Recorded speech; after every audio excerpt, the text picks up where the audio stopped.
That baby cried from midnight until morning. You should pick up your grandchild so it can sleep. The old man next door shouted just as I stepped out of the taxi. I froze. I didn't have a grandchild. He pointed straight at my window. I see your daughter-in-law holding the baby every night. A cold shiver ran down my spine. My daughter-in-law, Melanie, could not have a child, let alone hold one inside my house while I was away. That night, I pretended to leave town for a conference, but instead circled back through the rear alley and hid in the dark, cramped attic of my own home. And in that suffocating darkness, I heard the cry of a baby I had never met. If you're still listening, tell me where you're watching from. Every comment you leave is another mark in this journey. And if this story has touched you, don't forget to hit like, so it can reach even further. My name is Marjorie Blake, 67 years old, living in a quiet suburban town in Indiana. My 2-story wooden house sits under the shade of old maple trees, a place so familiar that just by hearing the rustling leaves, I can tell whether rain is coming or sunshine will last all day. After my husband Richard died suddenly from a heart attack, this big house sometimes felt painfully silent. Luckily, my son Calvin brought his wife Melanie to live here with me. I thought it would be a new beginning, a warm little family of 3, even though I still missed Richard's deep voice until it ached. The short 3-day trip to Nashville was a small gift I gave myself after months of feeling worn out. I came home lighter, hopeful, carrying Tennessee cookies for the 2 of them.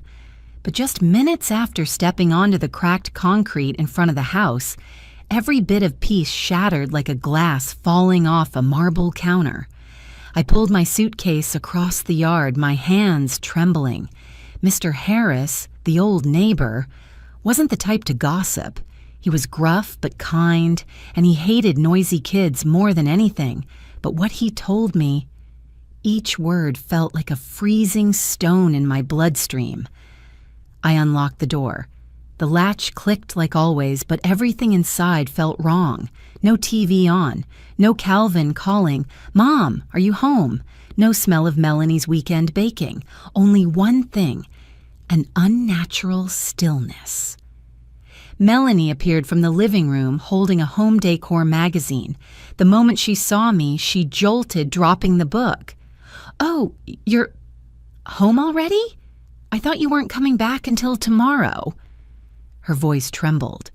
I smiled politely, keeping my tone steady. "The flight changed. Where's Calvin? At work?" She nodded quickly, her eyes darting repeatedly toward the hallway leading to the kitchen. A hallway that had never been worth glancing at before. I dragged my suitcase inside, but my heartbeat was already pounding. I remembered Mr. Harris shaking his head, insisting that he saw my daughter-in-law holding a baby. Melanie never liked holding babies, not even friends' kids. So why? I decided to approach it gently. "Melanie," I said softly, "the neighbor said, there's a baby in the house." Her face drained of color. Instantly, she froze for a fraction of a second, then scrambled to build an excuse. "Oh, Mom remembers my best friend, right? Jessica. She got abandoned by her husband. She had to bring her baby here for a few days. I was going to tell you, but I didn't want you to worry." Jessica. A name pulled from thin air. Melanie had no best friend named Jessica. And when I asked, "What's the baby's name?" she stalled. 1 second, barely even that. But at my age, 1 second is enough to reveal everything. "Oh, the baby, her name is..." She swallowed hard. "Emily." "Emily?" The name popped out like a pin bursting a balloon. "Fake." I smiled. "Oh, that's cute." But inside, the pieces of suspicion began forming a warped, frightening picture. That night, after a simple dinner, I said I needed to rest early because of the flight. I went to my room, turned off the light, but didn't sleep. I lay still and listened. 11 p.m., silence, midnight, still silence. By 1 a.m., I was starting to think I might be overreacting, but at exactly 2:14 a.m., a small sound brushed through the hallway, then a baby's cry, faint, tired, but unmistakably real. I shot upright, my whole body feeling doused in ice water. The cry wasn't from next door, not from a TV, not my imagination. It was inside my house. Then footsteps, a woman's whisper. "Hush, baby. Don't cry. Don't let anyone hear you." My heart clenched. I recognized that voice. It wasn't Melanie. It was softer, younger, different. I sat in the dark until sunrise, clutching the blanket like it was the only thing holding me together. At 6 a.m., I went downstairs with a calm face. "Melanie, I have to attend a financial workshop in Chicago, 3 days." She seemed startled at first, then relieved, visibly relieved. I rolled my suitcase out the front door, closed it gently, and began a performance I never thought I'd stage at 67. I took a taxi to the train station, got out, circled back through the neighborhood, slipped through a side path behind the houses, entered my own back door with an old spare key Melanie didn't know about. I moved quickly upstairs, climbed onto a wooden chair, and opened the attic hatch. My attic was nothing fancy. Old wood smell, dust everywhere, cobwebs in the corners. But from here, through a thin strip in the floorboards, I could see into the living room and kitchen. I crawled forward, pressing myself into the shadows. My heartbeat thudded like it did when I was young. But I knew. Only this way could I learn what was being hidden under my feet. I lowered the attic door quietly. The heat and stale air hit me instantly. But if I shifted slightly to the left, I could peer through the small crack that had existed for years. A crack even Richard never knew about. This would be my window into the truth below. I sat, opened the small backpack I'd prepared. 2 bottles of water, granola bars, a large power bank, my asthma inhaler, and a fully charged phone. I never imagined I, a 67-year-old widow, would be hiding in my own attic like a makeshift detective. But when something feels wrong, you don't ignore it. Lying flat, elbows braced, I looked through the crack. There was Melanie lounging on the couch, legs propped up, sipping a cold soda, watching a cooking show. Not a hint of stress, not a hint of caring for a distressed friend. I forced my breathing steady, but my heart pounded against the floorboards. She looked me straight in the eyes and lied, I thought. Then it happened. A baby cried. Not a soft coo, a tired, strained cry from a baby only a few months old. Melanie jumped up immediately, not panicked, practiced. She entered the guest room and came out holding a baby boy wrapped in a pale blue blanket. Her movements were smooth, familiar. Nothing like the awkward woman who once struggled to hold a neighbor's kitten. Something icy crawled up my spine. Melanie didn't like children. She never wanted them. Yet here she was, soothing this baby like a mother. I started recording. Every sound, every movement. She fed him, changed him, held him close, whispered things I couldn't quite hear, but then I caught it. "Mommy's here, okay? Mommy's here." Mommy, not Auntie, not Melanie. Mommy. My chest tightened so hard I nearly gasped. When did she have a baby? How long had she hidden it? And whose child was it? I pushed the questions aside. I needed more proof. A little later, she placed the baby down and picked up her phone. Her voice dropped low. "Yeah, it's fine. No, she doesn't know anything. The old woman is clueless. She said she's going to Chicago." Old woman. Not mom, not mother-in-law, just old woman. Then, "Don't call this number anymore. Use the other one. Yes, tonight. Bring the money. Money? A chill spread through me. She walked around the house whispering, too soft for me to hear the words, but not soft enough to hide the tone. A tone of someone making secret plans, someone hiding a double life, someone who didn't care who she hurt as long as she got what she wanted. She hid the baby. She hid a man. She hid an entire second life. Right under my roof. The house Richard built from years of sweat. My back ached from the hard wooden boards, but I didn't move. I watched. I recorded. I listened. I wasn't just a mother-in-law anymore. I had become an unwilling witness to something darker than I ever imagined. I tightened my grip on my phone, held my breath, and leaned closer to the crack. I needed more. I needed the whole truth. Before Calvin walked straight into this nightmare, I forced myself to find a deeper breath in the stifling heat, my eyes burning from dust and tears I was holding back. Below me, Melanie was still on the phone, her voice growing smaller as if she was afraid someone might hear.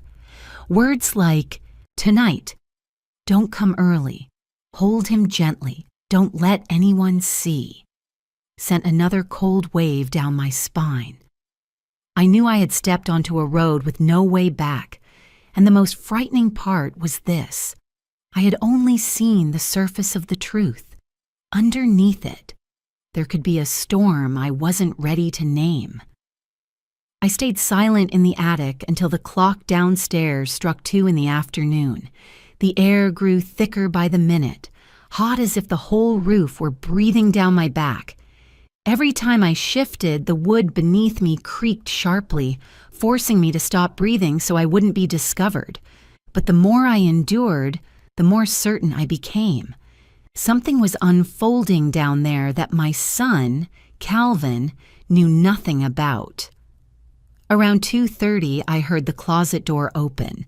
Melanie came out of the master bedroom, and her appearance made me lean even closer to the floorboard gap. She was dressed unusually fancy, a black fitted dress, sharp-pointed heels, her hair curled softly and sprayed until glossy. She even wore the gold earrings Calvin had given her for their second anniversary, the pair she once dismissed as too gaudy, not my style.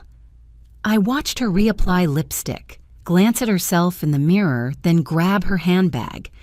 Every movement was polished, hurried, the movements of someone going on a date, not a daughter-in-law caring for a friend's baby. As she walked out the front door, I heard music blast from her car, something far more upbeat than anything she'd ever listened to in front of me. The engine faded, and the atmosphere downstairs fell back into stillness. I stayed still a few more minutes to make sure she was far away, but before I could even exhale, something happened that turned my entire body rigid. A door opened, from the outside. The front door opened with a key. Not forced open, not picked. Unlocked with a key. I pressed my ear to the gap. A man walked in. Sneakers, jeans, a fitted t-shirt, moving with the ease of someone who'd entered this place 100 times. He didn't look around. He wasn't worried about being caught. And that terrified me even more. "Mel, I'm coming in." His voice was low, familiar with this house in a way even I didn't feel at that moment. But Melanie had just left, and he clearly knew she wasn't here. That greeting was just habit, something you say when you walk into your own home. He set a bag on the table, took out his phone. When the screen lit up, I saw the newest text message. "Baby, are you free tonight? I miss you." I couldn't hear my own heartbeat anymore. My whole body went cold so fast I had to pull my shirt closer to my chest to keep my heart from breaking open. Baby. The stranger was texting Melanie. There was no doubt now.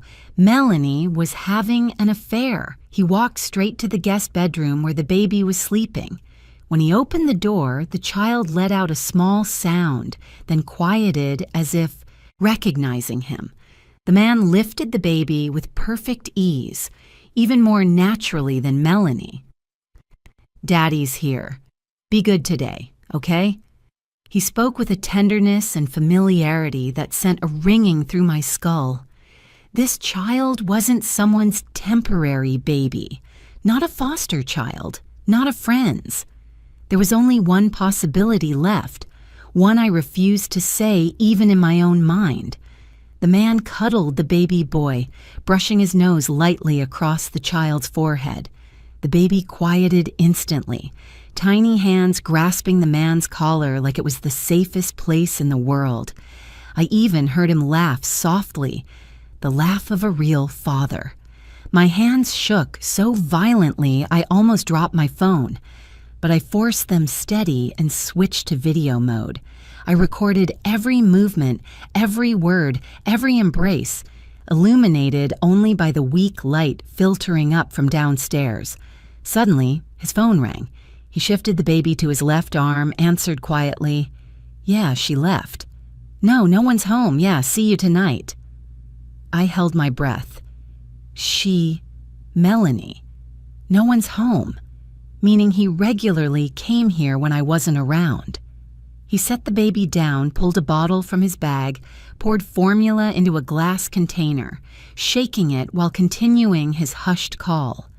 I couldn't hear everything, but enough words slipped into the air. Divorce. Get half. She'll definitely get money. She just has to say she can't live with her mother-in-law. I already found the apartment. I felt like someone had shoved me off the attic and dropped me onto solid ground. Melanie wasn't just cheating. She was planning to divorce Calvin for money. And worse, they were using this very house as a hiding place for Melanie's real family. I covered my mouth to keep from sobbing. Every layer of truth peeled back revealed something more rotten, more cold-blooded. I looked again. The man lifted the baby and kissed his forehead. "Daddy's got you both.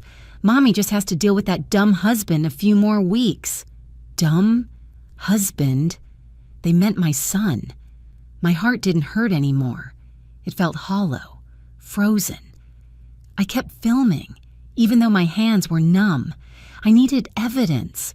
I needed to protect Calvin. I needed to protect this house, the place where Richard had left the last pieces of his life. The man stayed about an hour, cleaning up, changing diapers, making another bottle. I saw receipts in his bag, formula, wipes, baby toys, all paid for with Calvin's card. They were using my son's money to raise another man's child. I wanted to scream, but all I could do was lie there under a layer of dust, holding my breath, watching. When the man finally left using Melanie's key, I felt like I had lived through a nightmare stretching an entire century. I thought the story had hit rock bottom, but then, when Melanie returned about 2 hours later, I noticed something that made the blood in my veins stop, moving. As she bent down to pick up the baby, I saw her left eyebrow, smooth, unbroken. No faint half-inch scar from last year's accident. The scar I remembered more clearly than her smile. I leaned closer to the crack, looked again. No, that wasn't Melanie. It was a woman who looked exactly like Melanie, but younger, sharper, colder. No scar. And in that moment, a realization struck like lightning. Melanie hadn't been home at all. The woman downstairs was her twin sister. I stayed frozen for so long that my back went numb from pressing against the attic floor.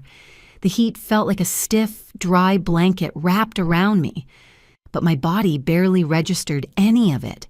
Every sense I had was locked onto one detail, the scar. Melanie had a thin half-inch scar on her right eyebrow. It happened when she slipped in the bathroom and hit the sink. I was the one who put the little bandage on it with my own hands. I remembered every line of it, every expression she made when she looked in the mirror. But the woman holding the baby downstairs, The woman I'd been watching for 2 days had a completely smooth brow. No mark. It wasn't Melanie. I pressed my eye to the crack, studying her features under the afternoon sunlight spilling into the living room. Her brows were sharper, her eyes colder, her jawline a bit stronger. 2 different women, so identical that 3 yards away, no one on earth could tell them apart, except me.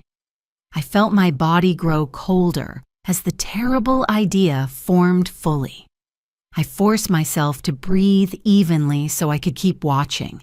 The woman, I'll call her because I didn't yet know her name, held the baby with a detached expression. There was no softness, no affection, just familiarity, routine, obligation without tenderness. She paced through the living room like it was her own apartment, not a house she was borrowing to help a friend.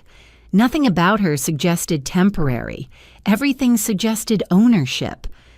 A wave of nausea rolled through me. If this wasn't Melanie, where was Melanie? I watched closely, memorizing everything. The confident walk, the way she opened cabinets, how she poured water, how she turned on the stove. None of it matched Melanie's real habits. The slow, sometimes childish way she moved. This woman was sharper, calculated, dangerous. Her phone buzzed. She laid the baby in the bassinet and answered. This time she stood close enough for me to see her face clearly. I zoomed in through the crack. Her face appeared, clear, undeniable. Not Melanie. Sharper lips, colder eyes, a slight smirk, totally unlike Melanie's. I saved the image, time-stamped it, saved another zoomed version. I needed proof. At my age, memory can fail, but photos never do. She spoke into the phone. Yeah, tonight she left. Don't worry. Her voice was smooth, firm. Nothing like the sugary tone Melanie used with Calvin. In every sentence, I heard it. She was used to lying, used to hiding, used to impersonating someone else. A bitter thought rose. Melanie had her twin stand in for her, while she herself ran off with her lover. I inhaled slowly, as if pulling myself back from the edge opening beneath me. If that was true, everything fit. The neighbor seeing Melanie each night with a baby, Melanie disappearing for hours, the man coming and going freely, Calvin noticing nothing because the face in front of him was his wife's face. This entire house had become a stage, and I was the only audience member not in the script. I lay still, feeling betrayal climb into my throat until it nearly choked me. I had cooked for Melanie, held her when she pretended to cry over work stress, believed she was the one who finally made Calvin truly happy after Richard died. And all along, she had treated this home as the backdrop for her double life. I had to stay calm. I checked the time. 3:30. Below me, the woman opened the fridge and began preparing lunch as if it were her home. The baby shifted in the bassinet, and for the first time since hearing him cry, I saw his eyes open briefly. Last night, I only heard the cries, but now I saw his pale brown eyes.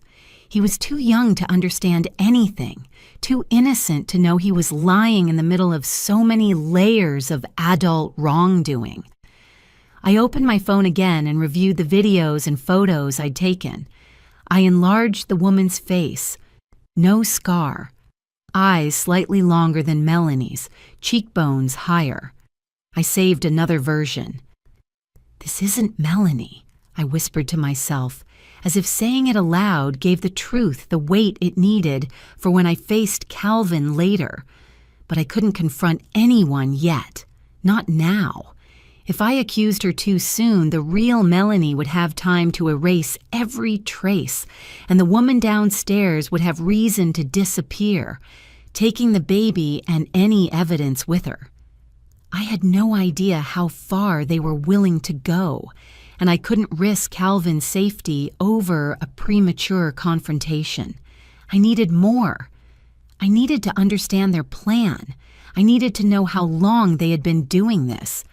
I needed to find out where Melanie really was and what she was doing. I let out a long breath, even though the air here felt like it was slicing my lungs into pieces. The attic was hot, suffocating, but I knew I couldn't leave. I had to stay, had to keep watching. Right then, my phone vibrated with a tiny beep, a text notification. I jolted, quickly flipping the phone face down to hide the light. I opened it again, peeking at the screen. Calvin. "Mom, I'm coming home early tonight. There's something I want to cook for you." I froze. My heartbeat pounded so loudly I thought Melanie downstairs would hear it. Calvin coming home early. That meant he would walk straight into this woman. He would walk into this performance without knowing he was the victim. And if they felt exposed, I had no idea how those two would react. I had to think fast. I had to protect my son without revealing I was watching.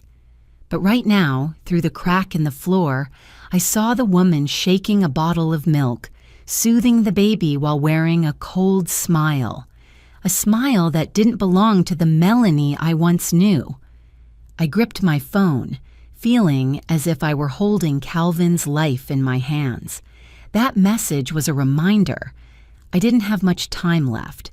If you're still listening and wondering, like I am, how someone could be cruel enough to build an entire performance like this, then tell me where you're watching from in the comments. One small line from you will let me know I'm not alone in this story. I stared at the phone screen again, at Calvin's message glowing like a blade cutting through the chaos in my mind. "Mom, I'm coming home early tonight. There's something I want to cook for you and Melanie." I felt my heartbeat slam against my ribs. Downstairs, the woman wearing my daughter-in-law's face was calmly mixing formula, and the baby in the bassinet breathed softly. None of them knew that message had just crashed into me like an alarm bell. If Calvin came home now, he would see everything, but not in the way I needed. Not enough proof, not enough clarity, just enough for the real Melanie or her twin to erase every trace. Worse, Calvin would be so shocked he wouldn't be able to think straight. I whispered to myself in the dark, "Not yet, not yet." I set the phone on the wooden floor, my palm still trembling. Pressing my ear to the crack, I heard the woman downstairs humming a lullaby, English mixed with a faint southeast accent, something Melanie had never had. I had to reply to Calvin. I had to turn the situation around, and I had to do it without raising suspicion. I took a deep breath, steadying myself, and typed, "You're coming home early. That's wonderful, but I'm preparing a big surprise for Melanie. To keep it perfect, I want you to book a nearby hotel for one night. Come home tomorrow, trust me." I stared at the text for a long time. It felt harsh. It felt deceitful, but I had no other choice. Calvin trusted me more than anyone in the world, and that trust made my hands shake worse than anything else. I hit send. Less than 30 seconds later, the screen lit up. "Okay, Mom, I trust you. Whatever you say, I'll do. Call me if you need anything." My eyes stung.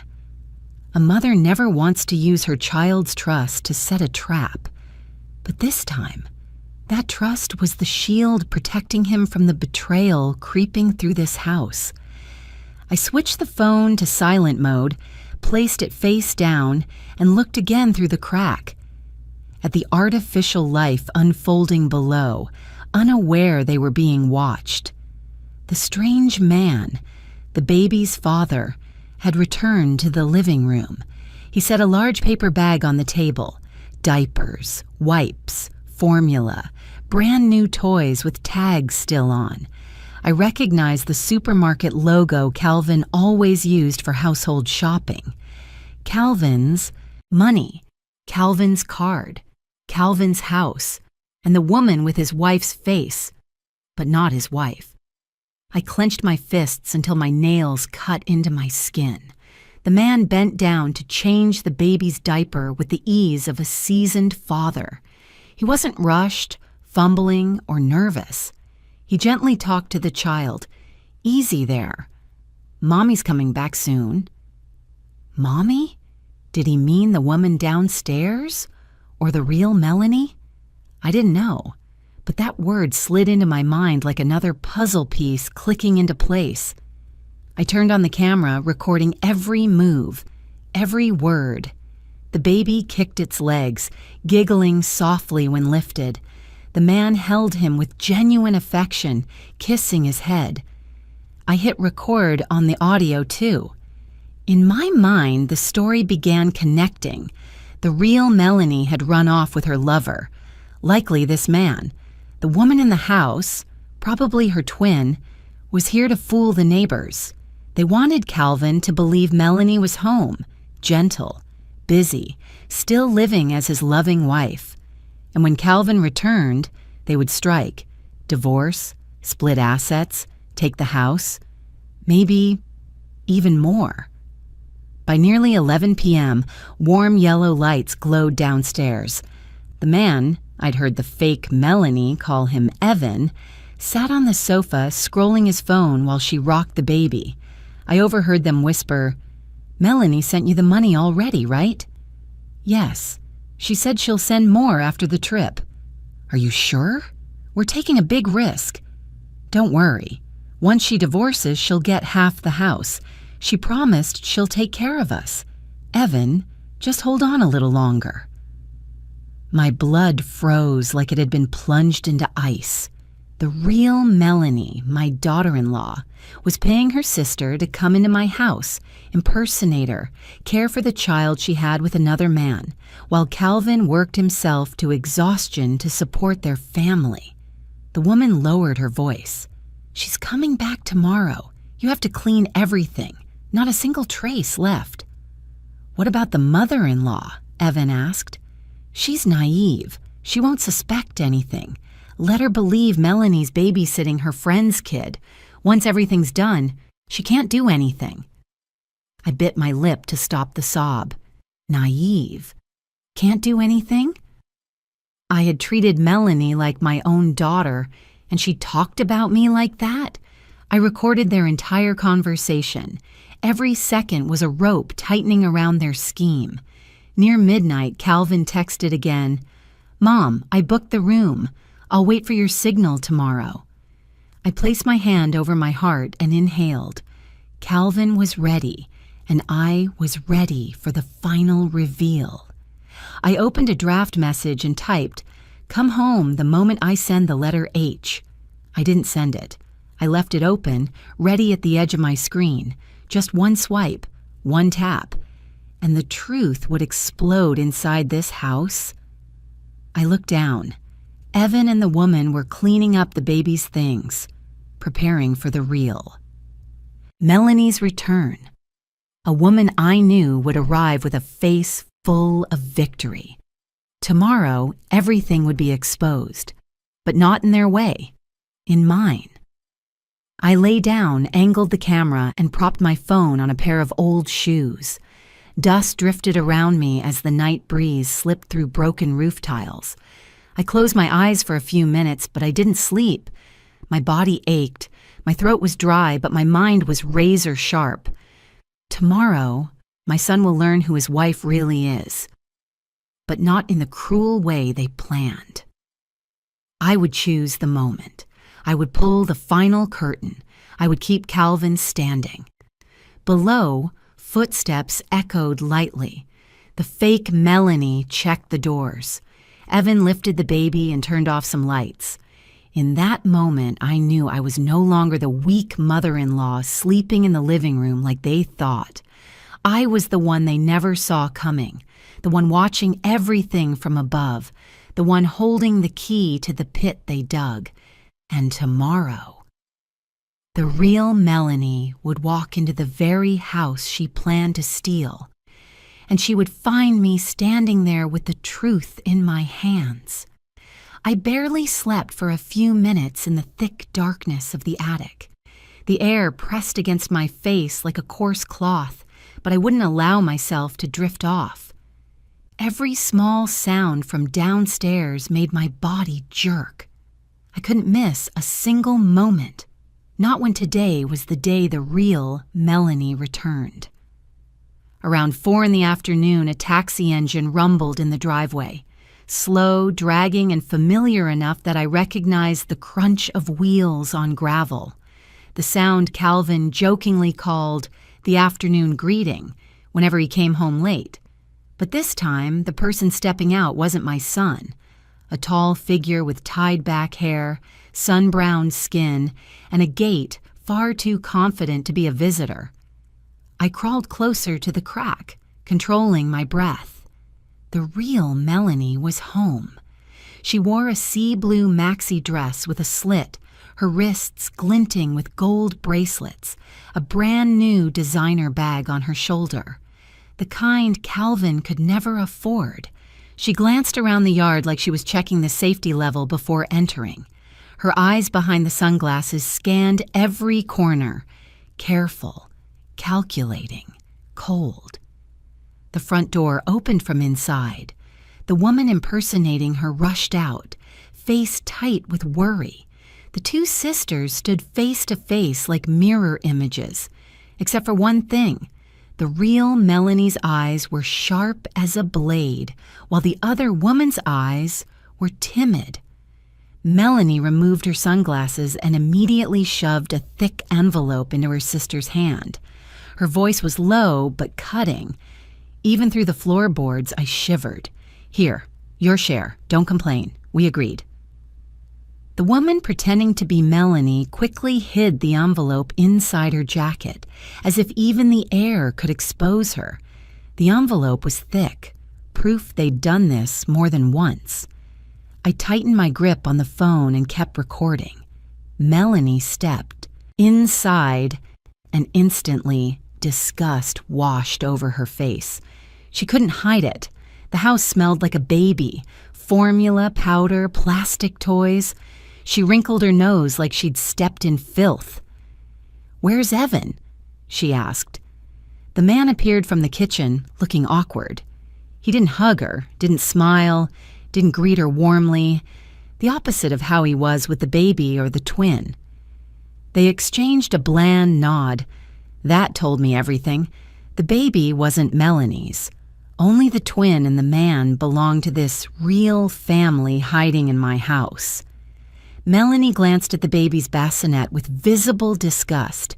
Not fear of infants, but fear of the baby's existence in her house. "Clean everything, all of it. Now," she ordered. "Calvin could come back any time." I heard Evan sigh, and the twin nearly stumbled holding the baby as it whimpered. Melanie didn't even turn her head. She faced her sister and practically growled. "And remember, leave no evidence, no diapers, no formula, no toys, not a hair, not a bottle." The three of them burst into frantic cleaning. I filmed every second. Evan stuffing dirty diapers into black trash bags, the twin folding blankets, packing toys into cardboard boxes, the real Melanie standing in the center like a cruel supervisor. There was no affection in her eyes, no gratitude toward her sister, no remorse, only ambition. Melanie snapped mid-cleaning. "Calvin is too easy to fool. All I have to do is act tired, cook a few meals, and he buys every word." I leaned closer, my heart twisting. I had to remind myself not to cry, not to tremble, not to make a sound. Evan let out a cold laugh. "He's a complete idiot. Works all day so we can live here." "Not just that," Melanie added, her voice dripping with cruelty. "When I divorce him, I'll get half the house, and he still thinks I'm a devoted wife." The twins sighed, exhausted. "Melanie, if you leave Calvin, who are you planning to be with? Evan?" Melanie glanced at Evan and smirked, like she already had a bigger plan. "I'll take care of my future. You two just stick to your part." My fingers turned white around the phone. I had cared for her like a daughter. I trusted her. I treated her with the love of a widowed mother pouring herself into her son's little family, and she planned to take everything. I pictured Calvin, his gentle eyes, his kind smile, his determination to protect his family. The pain in me hardened into something else, fierce, sharp, unwavering. I couldn't let my son collapse when he faced this truth. I had to control the timing. I had to protect him from the cruelest blow. I slipped my hand into my coat pocket and touched my phone. The draft was still there. Come home the moment I send the letter H. Just one swipe and everything would erupt. But I needed one more piece.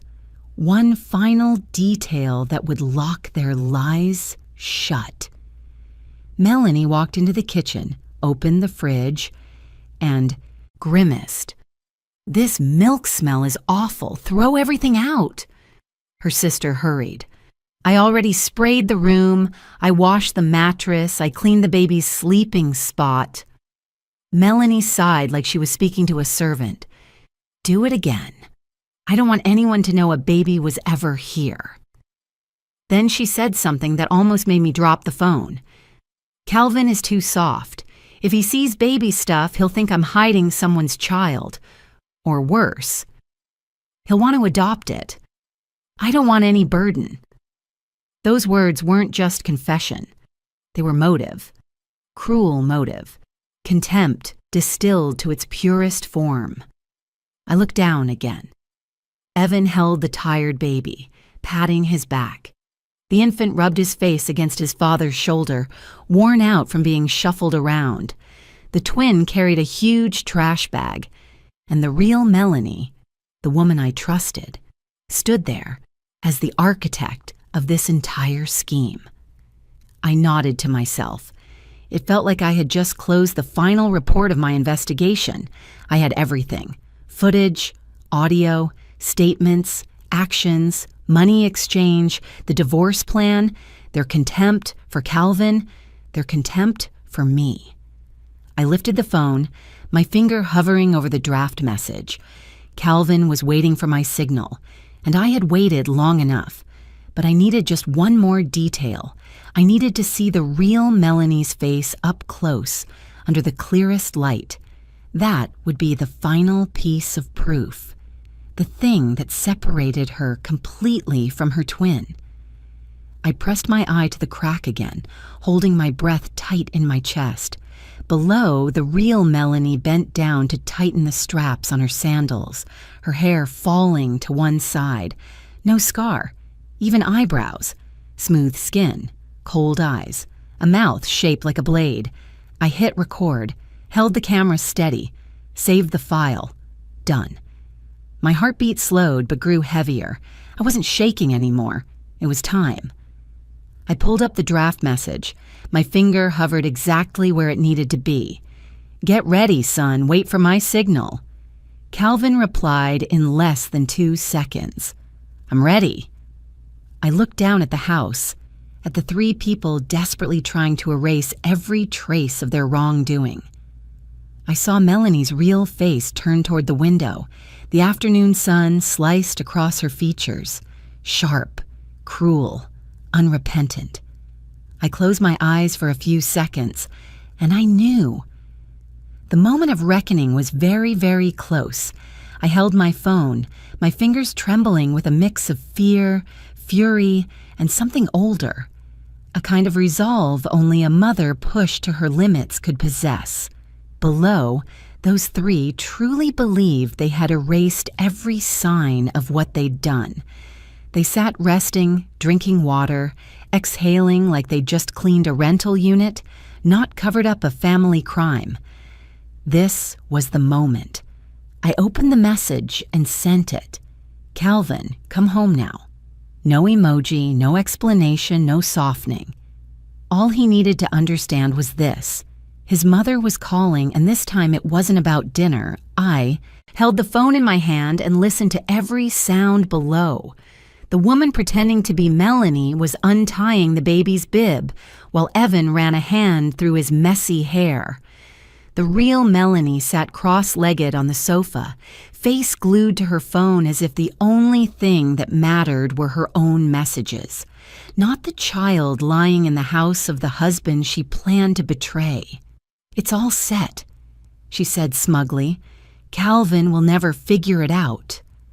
The twin gave a weak, nervous laugh. "You sure?" "Of course," the real Melanie muttered without looking up. "He trusts me like he trusts God." My chest tightened. Right at that moment, the sound of a key sliding into the lock cut through the air, metal turning, clean, sharp. 1 second later, the front door opened. All three froze.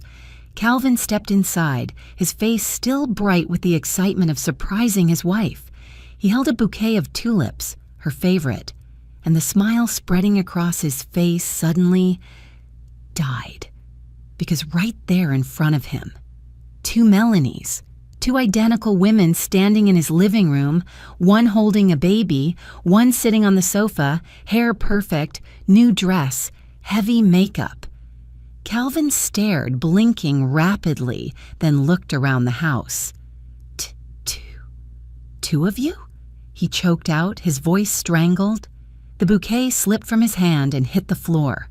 Tulip petals burst apart. Evan backed against the wall, color draining from his face. The twin clutched the baby tighter, as if it could shield her from reality. The real Melanie jumped to her feet, forcing a twisted smile. "Calvin, I can explain." But she didn't get the chance, because I stepped down. The attic door clicked softly open. The creak of the hinges sliced through the tension like a blade. Each of my footsteps down the stairs felt like the countdown of a bomb. I walked into the center of the living room. Calvin stared at me, confused. "Mom, you were in the attic?" I nodded, keeping my expression calm even though my heart was pounding like a war drum. "I was there," I said slowly, evenly, "for 4 days." The real Melanie's eyes widened. You were doing what up there?" I looked straight at her, into the eyes I once believed belonged to the daughter I gained through marriage, watching, recording, filming everything. Calvin staggered. "Mom, filming what?" I took my phone from my pocket. In the dead silence, the sound of my thumb tapping the screen was as loud as a pin drop. I pressed play. Their voices filled the room. Melanie calling Calvin an idiot. Evan saying his money. The twin accepting the envelope, their entire plan to divorce and steal the house. Calvin looked like he'd been slapped across the face. The real Melanie lunged to grab my phone, but I stepped back and held it close to my chest. "Don't touch me," I said, my voice slicing through the room. Evan spoke up quickly. "It was just a misunderstanding." I turned to him. What kind of misunderstanding requires two identical women and a hidden baby in my son's home? He shut his mouth. I turned back to Calvin, my voice softening but still steady. "Son, I heard everything. I saw everything. I have enough evidence to hand straight to the police or a lawyer, whatever you choose." Calvin stood frozen, eyes red. "Why?" he whispered, barely audible. "Melanie, why?" The real Melanie flinched. She glared at me with hatred, not regret, as if I had ruined her life, not her own betrayal. She pointed at her twin. "She helped me, that's all." I stepped closer to the two identical faces. Then I pointed at the twin's eyebrow. "My daughter-in-law Melanie has a scar here. When she was 14, a coat rack fell on her. A small scar, but permanent." I shifted my gaze to the real Melanie. "But you," I said slowly, "don't." Calvin's eyes darted between them. He looked closer and closer. His voice cracked. "You don't have a scar. He turned to the twin, shaking. So, who has been living with me these last 4 days? The twin burst into tears, clutching the baby. I only did what Melanie told me. I just needed the money. Evan covered his face, stepping back into a corner. The real Melanie. She finally met Calvin's eyes with nothing left to hide. She broke into tears, not grief, but the tears of someone caught red-handed. Fine, I want a divorce, she screamed. I'm done with all of this. I don't love you. I want my life. I want him. She pointed at Evan. I want to be with the man I chose. Calvin staggered. I rushed to steady his arm. His breathing came fast and uneven. What did I do wrong? He whispered. I just wanted to love you. Melanie sneered. You didn't do anything wrong. You're just boring. No ambition, not enough for me. I bit my lip to stop myself from crying. Her cruelty toward the gentlest man I had ever known made my hands tremble with rage. Calvin pressed a hand to his forehead, voice breaking. You used my house to raise someone else's child? Melanie snapped back. It's his child, she pointed at Evan, but that's not your concern anymore. We're leaving. This isn't my home. I turned toward her. No, Melanie, the moment you stepped into this scheme, you forfeited the right to call this your home. She glared at me like a trapped animal. You have no right. I kept my voice calm. I have every right when it's my son who has been hurt. She couldn't respond. The twin cried harder. Evan hung his head, and in the thick silence of a collapsing lie, Calvin took a deep, shaking breath, fragile, but stronger than before. Get out of my house, he said, each word heavy as stone. Now.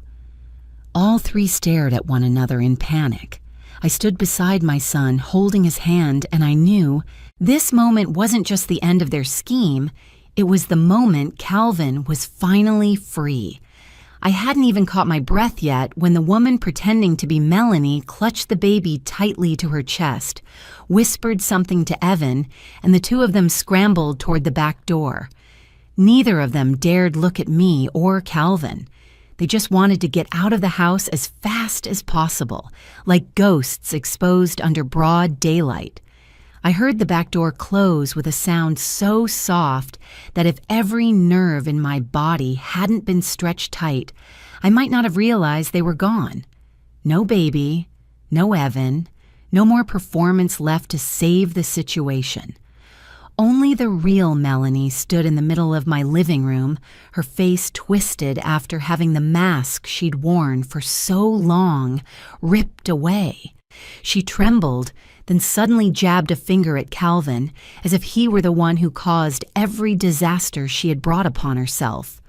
"It's all your fault," she shrieked, her voice so sharp it made my ears sting. "You're always working. Do you ever care what I want? Do you ever ask what I need?" Calvin didn't answer. He just stood there, his hands still trembling, like the world had collapsed right in front of him and he didn't have the strength left to hold it up. Melanie stepped closer. Tears streamed down her face, but there was no remorse in her eyes, only anger at being exposed. "You made me feel like I was living in a box, always controlling, always demanding. I'm not the kind of woman born to live in someone's shadow," she screamed, then spun toward me as if searching for another target to unload her humiliation on. "And you," she pointed directly at me, "you think you were so good to me? No, you were always watching me, always judging me, always breathing down my neck. You wanted me to live the way you wanted, to be obedient, to be the perfect daughter-in-law." I stood still, gently placing a hand over my chest to keep myself calm. At my feet, the tulip petals Calvin had brought home lay scattered across the floor. Flowers meant for sweetness and family, now crushed beneath chaos. Calvin stayed silent. No rebuttal, no defense, no blame. His silence hurt more than any shout could. I saw his shoulders tremble, his forehead dip, as if he were trying to swallow something even more bitter than betrayal, the shame of loving the wrong person for far too long. Melanie grabbed the small suitcase she had hidden behind the sofa. She opened it and threw in the rest of her belongings without bothering to fold them. Each item hit the suitcase like fragments of a marriage shattering to pieces. Shoes, makeup, scarves, the sweater Calvin bought her last Christmas. "You're weak, Calvin. You never understood what I wanted. And you—" She shot me a glance as sharp as a knife. My hands trembled, but not from anger, from heartbreak for Calvin. He didn't deserve any of those words, especially from the woman he had given his whole heart to. I saw him touch the wall as if to steady himself. His head dropped, his shoulders collapsed. No tears, no cries, just the silent collapse of someone watching his greatest faith come undone. Melanie kept going, as if blaming us would somehow save the last scraps of her dignity. "I have the right to be happy.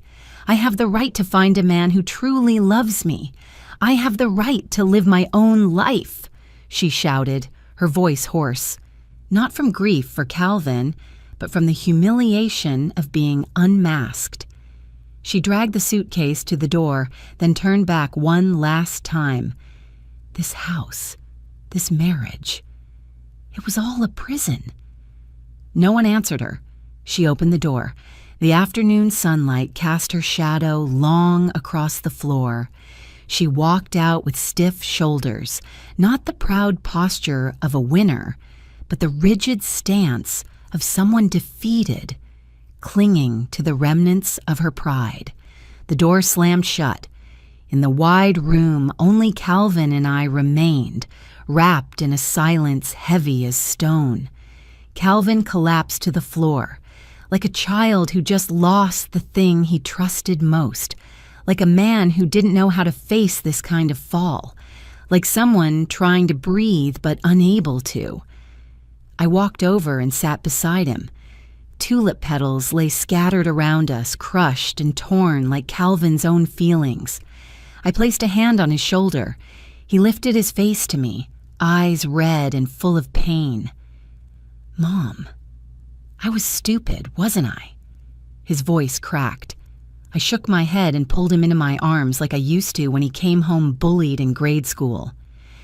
"It wasn't your fault," I whispered. "It wasn't because you weren't enough. It's because she was never honest from the beginning." Calvin leaned against me.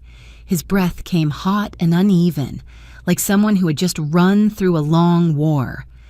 I stroked his hair, my heart aching and relieved at the same time, aching for what he had endured, relieved that the truth was finally out, that no more lies were clouding his heart.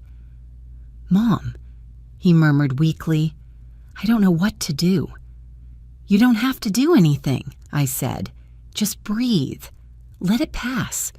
Tomorrow you'll be stronger, and then you'll know what to do." He nodded faintly, resting against me like he did as a little boy falling asleep on my shoulder after a fever. I looked around the living room, once warm, once full of evening laughter, once a place where he and Melanie shared small joys. Now it was only an empty space, echoing with the betrayal just uncovered. I placed a hand on his back, feeling each unsteady breath. One painful chapter had closed, but I knew the next chapter wouldn't be any easier. Divorce wasn't just a signature, it was a battle, a confrontation between hurt and restraint, between truth and deception. And I had a feeling the things the real Melanie left behind would bring even more storms. I squeezed Calvin's shoulder. "You're not alone. I'm here. We'll get through this." He nodded, eyes closed, letting his tears fall onto my hand. Outside, the evening wind rustled softly, sweeping away the dust of a chaotic day. But I knew the real storm had only just begun. In the first days after Melanie left, my house became so quiet that sometimes I opened the windows wide just to hear the cars outside, to reassure myself I hadn't slipped into another world. Calvin barely spoke. I heard his footsteps going from his bedroom to the kitchen and back again. Slow, heavy, like someone missing a piece of himself. At night, I heard the creak of his bed as he tossed and turned. Sometimes I stood outside his door, hand on the doorknob, wanting to go in, but I stopped myself. Some wounds can only be healed from the inside. All I could do was the one thing I knew I could do well: keep the house warm with my presence. I cleaned the living room, packed Melanie's leftover things into a small box, and set it in the garage. I washed all the bedding, opened the curtains so the morning sun could spill in. I cooked Calvin's favorite meals: chicken soup, roasted beef, mashed potatoes. Some days he couldn't eat. He would just stare at his plate like it was an empty space. Some nights I heard him quietly crying in his sleep. Other nights he jolted awake, gasping like he'd run through a nightmare. I went in, placed a hand on his shoulder, and let him rest his head on me like when he was a boy. One morning, after nearly 2 weeks, he sat at the kitchen table, looking exhausted but, finally, not hollow. He pushed a glass back and forth between his fingers. "Mom, this marriage, it was never real," he said in a raw voice. I sat beside him. He looked at me as if searching for confirmation in my eyes. "From beginning to end," he continued, "I was the only one who meant anything, the only one trying. She was never on the same wavelength." It wasn't the voice of someone clinging to the past. It was the voice of someone finally understanding why his heart had been cracked so deep. 3 days later, he told me he had filed for divorce. I wasn't surprised. Calvin was gentle, but he wasn't weak. Once he saw the truth clearly, he never stepped back. He also submitted his resignation.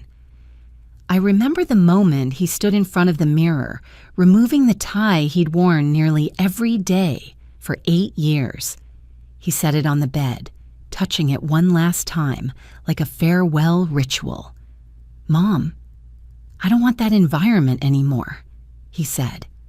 "I tried so hard to be the kind of man who could provide everything, but in the end, I lost myself." I replied, "You don't owe anyone the version of you that costs your soul."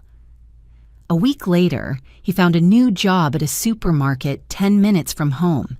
It paid much less, but when he came back after work, he wore a soft, genuine smile, one I hadn't seen since the day he married Melanie. We started fixing the backyard. Spring came early here, bringing the smell of wet soil and new leaves. Calvin knelt to pull weeds Melanie once called ugly. I asked him what he wanted to plant. He stared at the empty patch of dirt like he was staring at his own healed heart.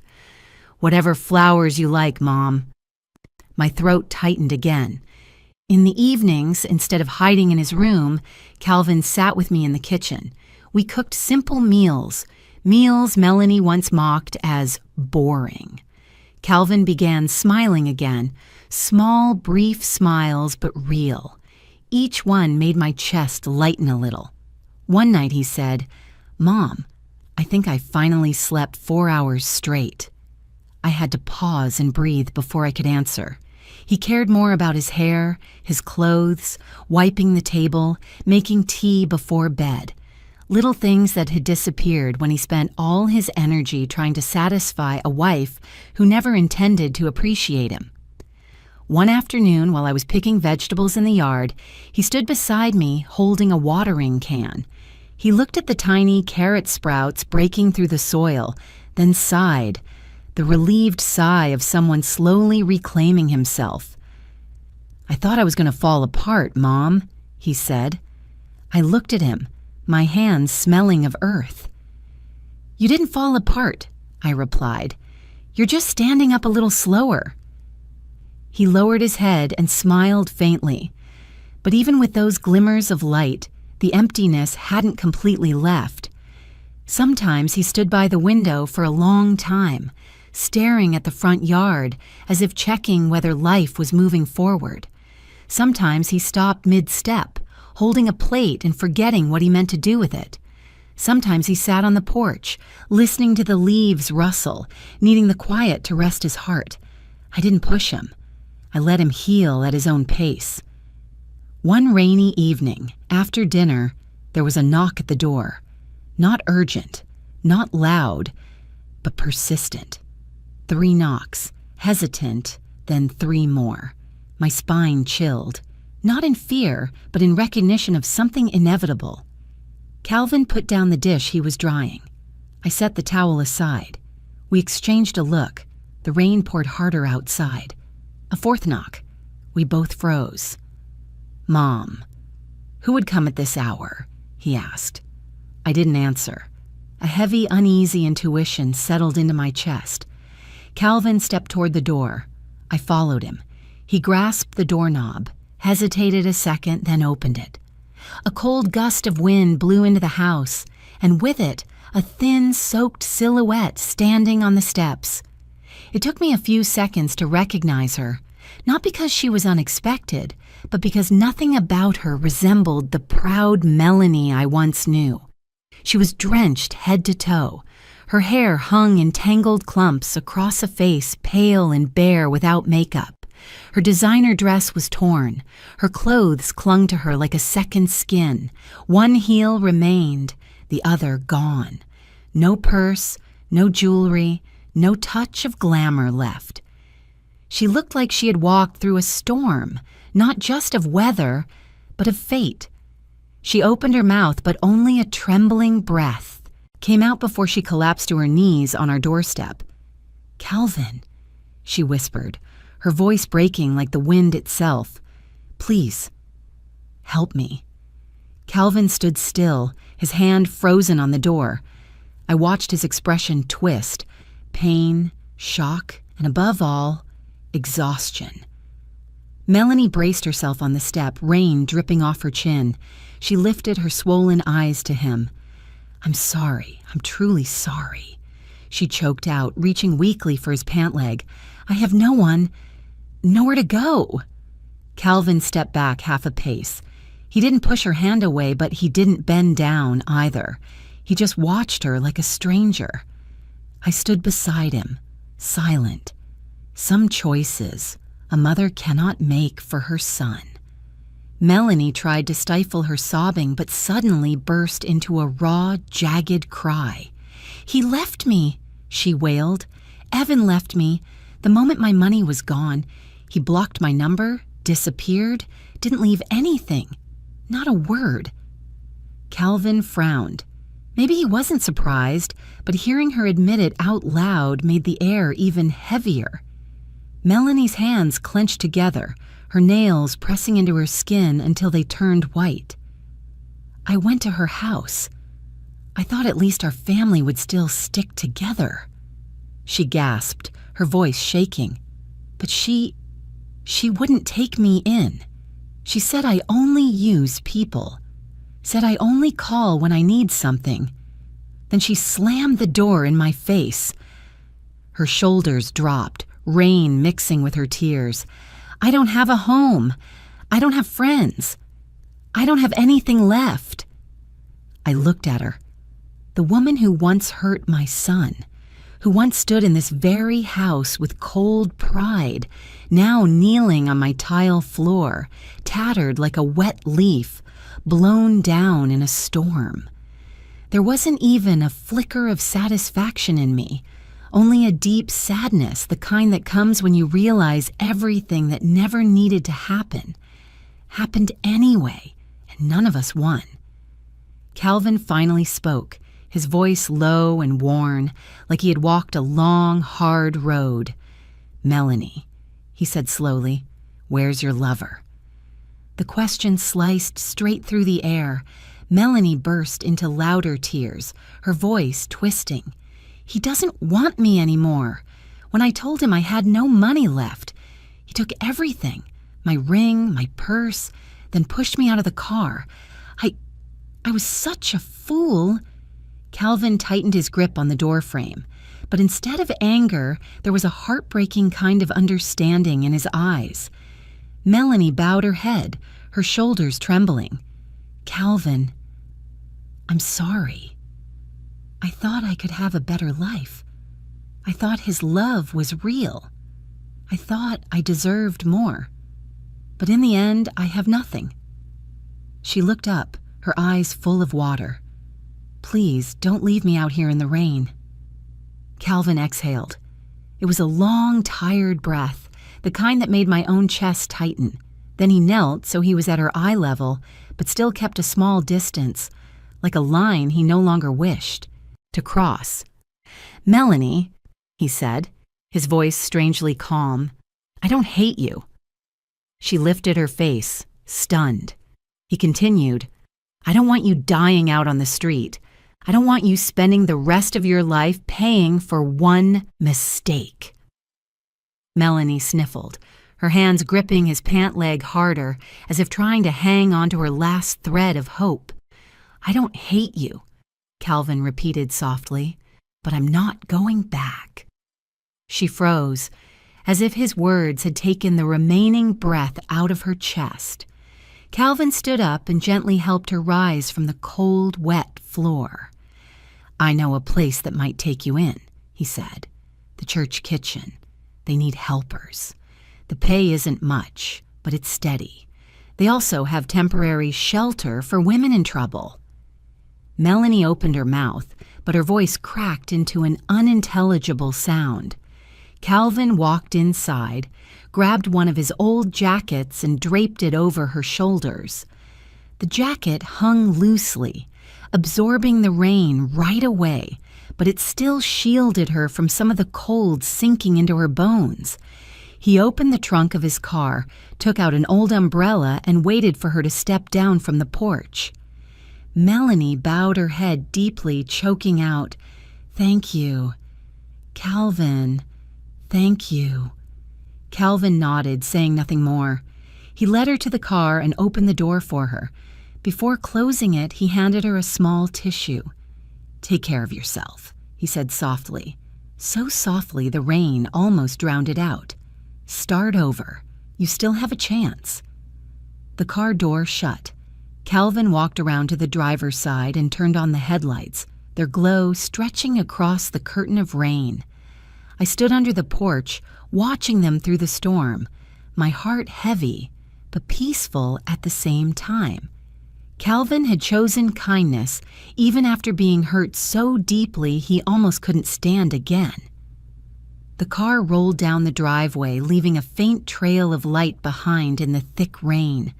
When the taillights disappeared behind the wet trees, I gently closed the door, my hand on my chest as if trying to steady my own heartbeat.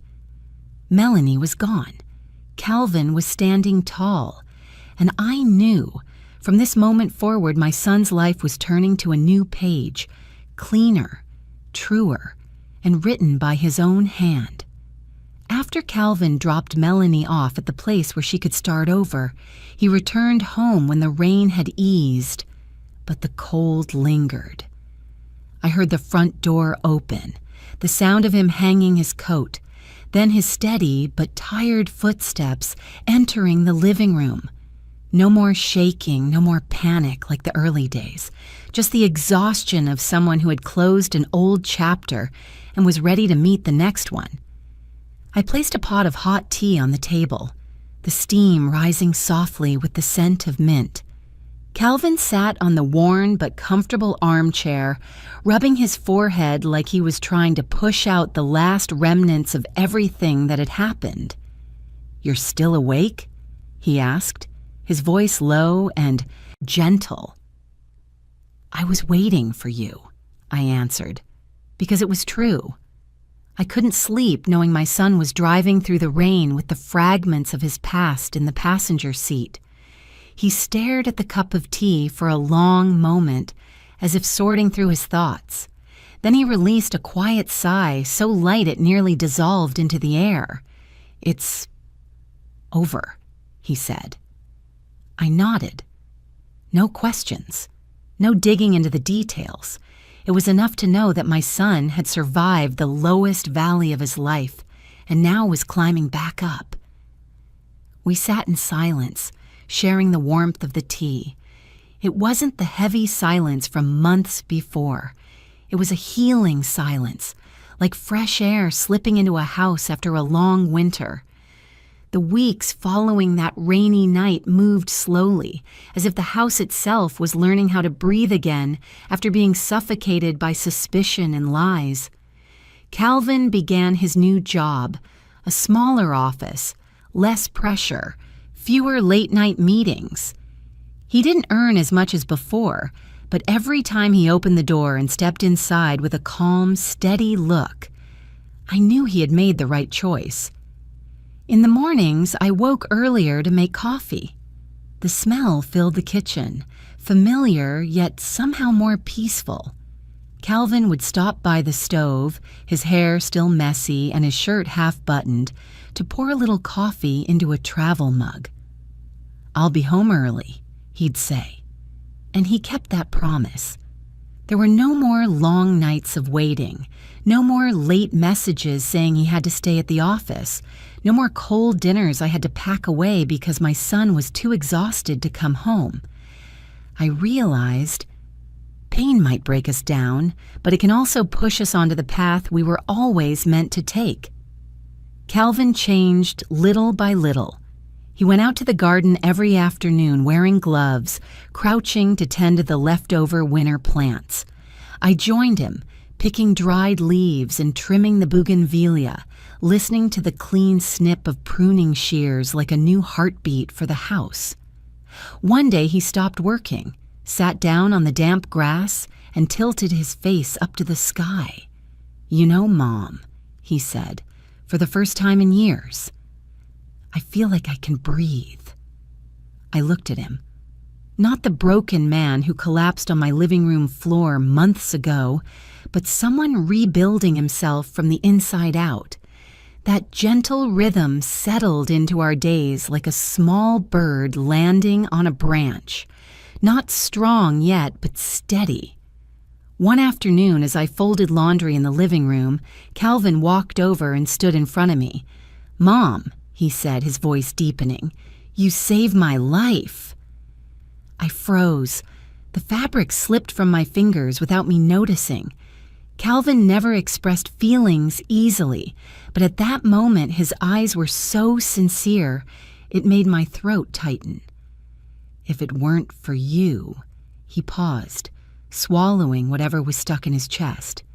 "If you hadn't seen what was wrong, if you hadn't been patient, I might still be living in lies. I might still be throwing myself into work just to support a life that wasn't mine."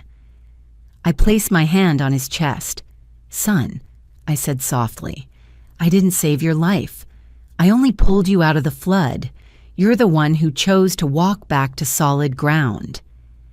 He lowered his head, smiling, a smile not of someone escaping pain, but of someone growing from it. The house changed little by little, not from renovations or new furniture, but from the energy inside it. Before, every corner felt like it held a sigh. Now the smallest sounds were precious. Birds beating their wings outside, Calvin opening a book in the living room, the spoon tapping the side of my cup. Some mornings, sunlight streamed through the east wall and onto the kitchen as we prepared breakfast. I looked at that light and realized it was the first brushstroke of a new chapter. This house had once smelled of betrayal. Now it smelled like toast and freshly brewed coffee. Every corner held the warmth of people who cherished peace. I realized sometimes the light doesn't come from changing a house. It comes from changing the hearts of those who live in it. One day, Calvin cleared out Melanie's old room. He gathered all the leftover items, scarves, a stray perfume bottle, shoes forgotten behind the dresser, and placed them into a box. He carried the box to the car, but when he stepped back inside, I saw him pause at the doorway, staring at the floor for a long moment. "Do you have regrets?" I asked. Calvin shook his head. "No, Mom. A marriage built on lies was never real to begin with." He looked up, his eyes clear. "Falling apart isn't failure. It's just a reminder that I chose the wrong person to trust with my love." A gentle relief opened inside my chest, the kind any mother longs to see in her child. One quiet evening, Calvin and I sat on the back porch. The string lights glowed warm and soft. The jasmine in the corner of the garden carried its scent with the wind. Calvin leaned back, holding a cup of tea, looking so calm that I could picture him many years from now, steady, mature, strong. "You always said every pain has a purpose," he said. "Now I get it.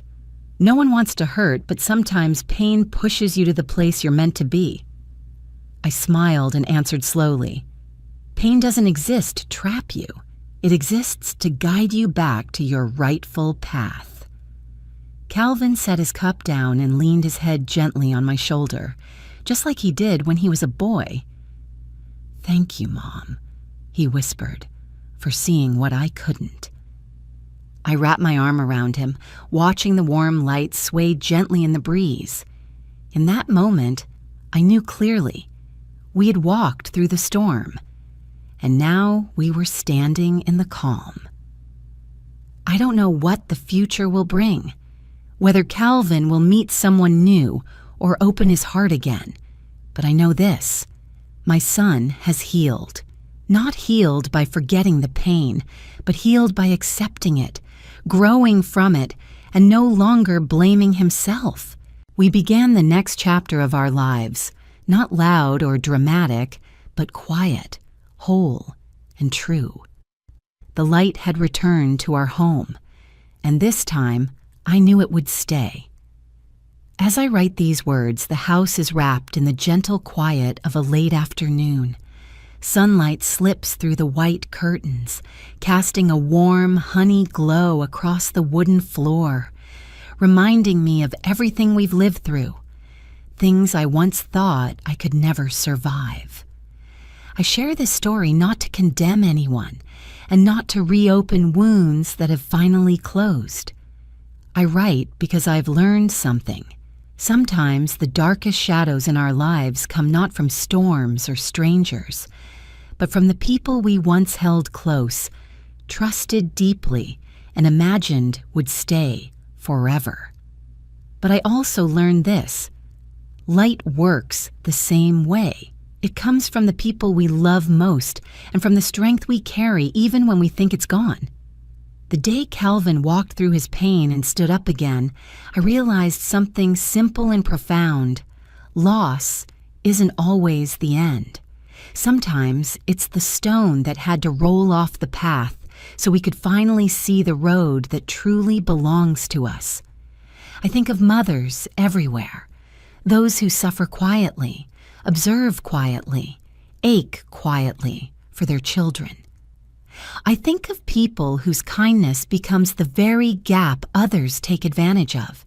And I think of those watching my story right now, maybe carrying their own hidden battles. If you're going through something similar or even worse, I want you to know your pain doesn't define your worth. It only says you loved deeply, trusted honestly. Sometimes the cracks in your heart are where the light enters. I'm not a strong woman. I'm just a mother. A woman who's lived long enough to know that love doesn't always protect us from hurt, but it can lead us out of it. Calvin and I made it through that storm, not as victims, but as two people learning to stand after being knocked down. So if my story stirs something in you, if you've lived through your own dark chapters, I would truly like to hear it. Not to judge, but to remind you you're not alone. Where are you watching this from? Your city, your state, or your country? Tell me in the comments. I value every word you share. Knowing someone out there is listening to my story is a comfort more precious than you might imagine. If this story touched you in any way, lightly or deeply, I invite you to like the video, subscribe to the channel, and join me for the next ones. Not for views or numbers, but because I hope we can continue to meet each other through stories with both shadows and light, reminding us that life always has two sides. Thank you, truly, for staying until the very end. In a fast, noisy world like ours, having someone sit down and listen to a woman like me is a gift I never take lightly. I wish you courage, peace, and a warm home that truly feels like yours on your journey through life. And if one day you find shadows creeping into the places you trust most, remember that the light is close too. You just have to keep reaching for it. Cole sprang up in the middle of dinner, hurling a glass of wine at the wall just inches from my daughter's face, then shoved Rachel down into her chair and slapped her over and over right in front of me. Before I could react, his mother, Veronica, slowly clapped her hands as if applauding a brilliant performance and said coldly, "My son finally knows how to teach his wife." In that moment, my blood froze, but while they thought I was in shock, I quietly switched on the recording mode inside my coat pocket. And they had no idea. Tonight wouldn't just end Rachel's marriage. It would unearth a family secret buried for 12 years and pull all of us into a war no one could have predicted. If you're still listening, tell me where you're watching from. Every comment you leave is another mark in this journey. And if this story has touched you, don't forget to hit like so it can reach even further. I don't even remember how I got up from that heavy wooden chair. Everything in the dining room seemed to spin. The soft yellow ceiling lights, the expensive curtains, the smell of roasted meat and wine, all of it blended into a suffocating haze that forced me to take a deep breath just to keep from collapsing. I had seen plenty of violence in my years as an attorney, but never, not once, did I imagine witnessing my own daughter being slapped by her husband right before my eyes. And even less could I imagine an older woman like Veronica, a mother, a widow, clapping her hands in approval. Rachel was still dazed, her eyes red, her hands trembling uncontrollably. Her hair was a tangled mess from being yanked. I could hear her shallow, shaky breaths, as if one more gasp would break her body entirely. I forced myself to stay calm. If I spiraled, they would win. If I let emotion lead, I would miss the details I needed. I had coached countless clients through their worst moments, and now that same advice returned to save me. Slowly, clearly, I said, "Rachel, stand up, we're leaving." Cole laughed as if I had told a dull joke. Veronica tilted her head, a sick delight gleaming in her eyes. "You think you can take her that easily?" she asked, voice dripping with challenge. I didn't answer. I simply placed my hand on Rachel's shoulder and pried Cole's fingers off. He didn't resist. Perhaps he thought I was just a 62-year-old woman not worth his energy. But he would learn, very soon, that he had laid a hand on the only child of a mother who would burn the whole world down if necessary. I guided Rachel out of that massive house, the same place I had once believed would be her safe haven. I remembered Veronica's words at the wedding. Our family always welcomes her. Looking back, it sounded more like a warning than a promise. As we stepped outside, Rachel leaned on me like a woman drained after battle. The cold air bit at our faces, our breath turning into white mist. I helped her into the car, shut the door gently, then hurried around to the driver's side. The moment the door closed, Rachel collapsed into sobs like a child. "Mom, I'm sorry. I'm so sorry." I didn't want you to see that." Her voice was fractured, trembling as if every word caused physical pain. I cupped her face and whispered, "No, Rachel, you did nothing wrong. No woman is ever at fault for being hit." She clung to me, her tears soaking into my thick winter coat. I let her cry, let the fear she'd bottled up for so long finally spill out. But I knew comfort wasn't enough. I needed to get her away, fast. We'd only driven a few minutes when Rachel gasped and spoke through broken breaths. "Mom, this wasn't the first time." I slammed on the brakes so hard the car nearly skidded on the frozen road. I turned to her, my heart seizing. "Cole has done this before? For how long?" She lowered her head. 3 years. Since the first year we got married." It took me several seconds to absorb that number. 3 years. 3 years she lived in fear, controlled, belittled, beaten, while pretending everything was fine. I felt rage shake my fingertips, but I didn't let myself explode. Not yet. I inhaled deeply, pulled the car over, and grabbed my phone. "Yes, this is Linda Harrington. I need to report domestic violence. The victim is my daughter." My voice was steady, unshaken. When the police arrived, Veronica was already on the porch as if performing her daily script. I heard her tell an officer, "Rachel has mental issues. She's sensitive. She knocked over the glass herself and fell." I stood less than 7 feet away, stunned by how effortlessly she lied. Cole loomed behind her, feigning drunkenness, though I knew he was sober. An officer tried speaking to Rachel, but she was trembling too hard to answer. I stepped forward and handed him my phone.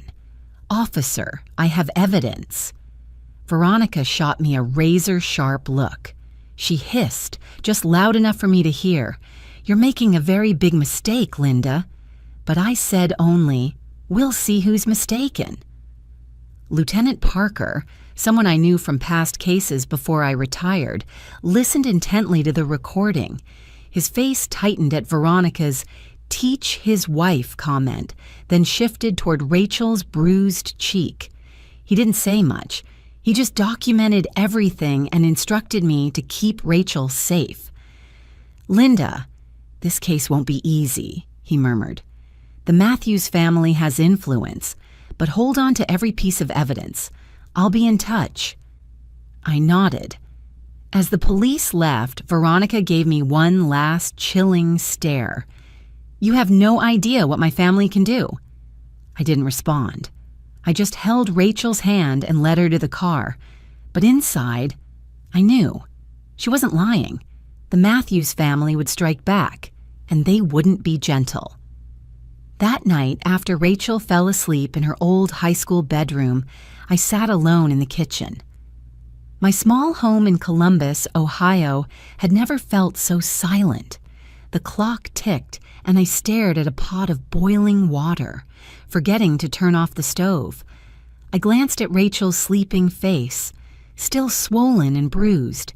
The sight hurt so deeply it felt physical. Quietly, I whispered, "I will tear that family apart if I have to." I knew I had entered a lopsided war, a single mother against a wealthy, powerful family with a dark past, but I also knew I had no way back. When I replayed the recording, I heard the line Veronica muttered, thinking I was far enough not to hear. "Just like I did with my husband back then." A chill ran down my spine. I realized I had stumbled onto something far bigger than domestic violence, something that could destroy the entire Matthews empire. And more importantly, this door, once opened, could never be shut again. I sat in that kitchen for nearly an hour after the recording ended, my hands still trembling. Her words rang in my ears like cold metal scraping. Just like I did with my husband back then. Abusers sometimes speak nonsense in anger, but Veronica, she wasn't the type to say anything without calculation. She measured every glance, every breath, which made those words heavier, denser, and far more dangerous. The next morning, when Rachel walked downstairs, I saw the change immediately, in her posture, in her eyes. She no longer looked like a woman pretending to be strong. She looked hollow, like someone who survived the storm but wasn't sure she'd survive the sunrise. "I couldn't sleep," she whispered. I pulled out a chair and placed a cup of tea before her, softening my voice. "Rachel, you need to tell me everything. All of it." She stayed quiet for a long time. Not until the steam from her tea rose and her eyes brimmed with tears did she finally speak. "Veronica." "She was always there, Mom." "Always." I frowned. "What do you mean?" "During the first week after the wedding, she gave Cole a plan, a marriage plan. You heard me right. It had a timeline for having kids, how to manage finances, who got to make decisions. Cole treated it like scripture." She ran a hand through her hair, exhaling shakily. "She asked me to send her my pay stub every month so she could help us manage things. When I refused, she said I was disrespecting their family." Heat flooded my face. Veronica wasn't just controlling, she was a seasoned manipulator. Rachel continued, her voice flat, as if she had rehearsed these thoughts 100 times alone. "Cole started telling me to drop friends, said they were bad influences. Then he criticized my job at the lab, said it had no future. I believed him. I thought he wanted what was best for me." That was when I knew. Rachel had been eroded mentally, little by little. Abusers rarely start with violence. They start by shrinking their victim, piece by piece. I squeezed her hand. "You are not to blame, not even a little." Rachel bit her lip, eyes wet. I knew what came next would be the hardest part, but truth was necessary. Once Rachel was steady enough, I went into my small office, opened my laptop, and created the first file. Case file. Rachel. Harrington Matthews. I hadn't practiced law formally in years, but my instincts were sharp as ever. I titled the document and began listing everything: visible injuries, exact dates and times, witness myself. Photos. I took pictures of every bruise, every swollen mark. Audio evidence, the original recording and one backup. My fingers flew across the keyboard, not sloppy, just fast. Every keystroke felt like a vow. Veronica Matthews would not erase this truth. As I was reviewing the timestamps, my phone rang. Veronica's name appeared. I let it ring a few seconds before picking up. I didn't want her thinking I was waiting. "Linda," she began, her voice sugar-sweet enough to make my skin crawl. "We're both adults. I believe we can resolve this gently." "What do you want?" I asked flatly. "I want to protect your daughter," she said, stretching each word as if offering charity. "Rachel isn't suitable for our family. She's weak, emotional, and Cole, he's simply stressed. If you insist on escalating this, we will have to reveal some unflattering things about Rachel." I let out a thin, humorless laugh. "Are you threatening me?" "I'm not threatening," she replied lightly, as if discussing living room decor. "I'm warning you. Once my family acts, Rachel won't just lose her husband, she'll lose her job, her reputation, her chances at a normal life. I don't want that for her, but if you push me, I'll have no choice." My voice was calm, calmer than I expected. "You might want to be careful, Veronica. I'm recording this call." Silence. Then she hung up. That silence was more terrifying than any threat. Later that afternoon, Lieutenant Parker called. "Rachel needs to come in to give a statement. Without it, we can't move forward." Rachel stood beside me, hearing every word, her face drained of color. "Mom, if work finds out, they'll judge me. The lab is downsizing. I can't lose my job. I held her shoulders gently. Don't worry about losing a job. Worry about keeping your life and taking your freedom back. But I knew that when a woman's spirit has been worn down for years, logic can't overpower fear. Rachel wasn't just afraid of Cole. She was afraid the world would turn its back on her the way Veronica had taught her from the start. No one will believe you. That invisible pressure kills confidence faster than any slap. That evening, after Rachel went upstairs to rest, I heard a car stop in front of the house. I opened the door and saw Veronica standing there in her expensive fur coat, her face calm as if she were visiting a neighbor. I warned you, Linda, she said bluntly. You're ruining that girl's life. My son just needs time. Rachel is fragile. She imagines things. I folded my arms. What do you want here? She stepped closer, lowering her voice. My husband did not die of a heart condition. The words sliced through the air like a blade. I stood silent for several seconds, forcing myself not to react. Veronica gave a thin smile. He hurt himself with foolish decisions. Sometimes women like us must protect our families at any cost, understand? I didn't kill my husband, I said, and I don't encourage anyone to do that. Not everyone has the luxury of such morals, Linda, she replied. My family survives because of difficult decisions. Then she left, the cold wind swirling behind her, as if the ground under my feet had cracked open. Rachel heard the last part of the conversation as she came down the stairs. She burst into tears, clinging to my shoulders.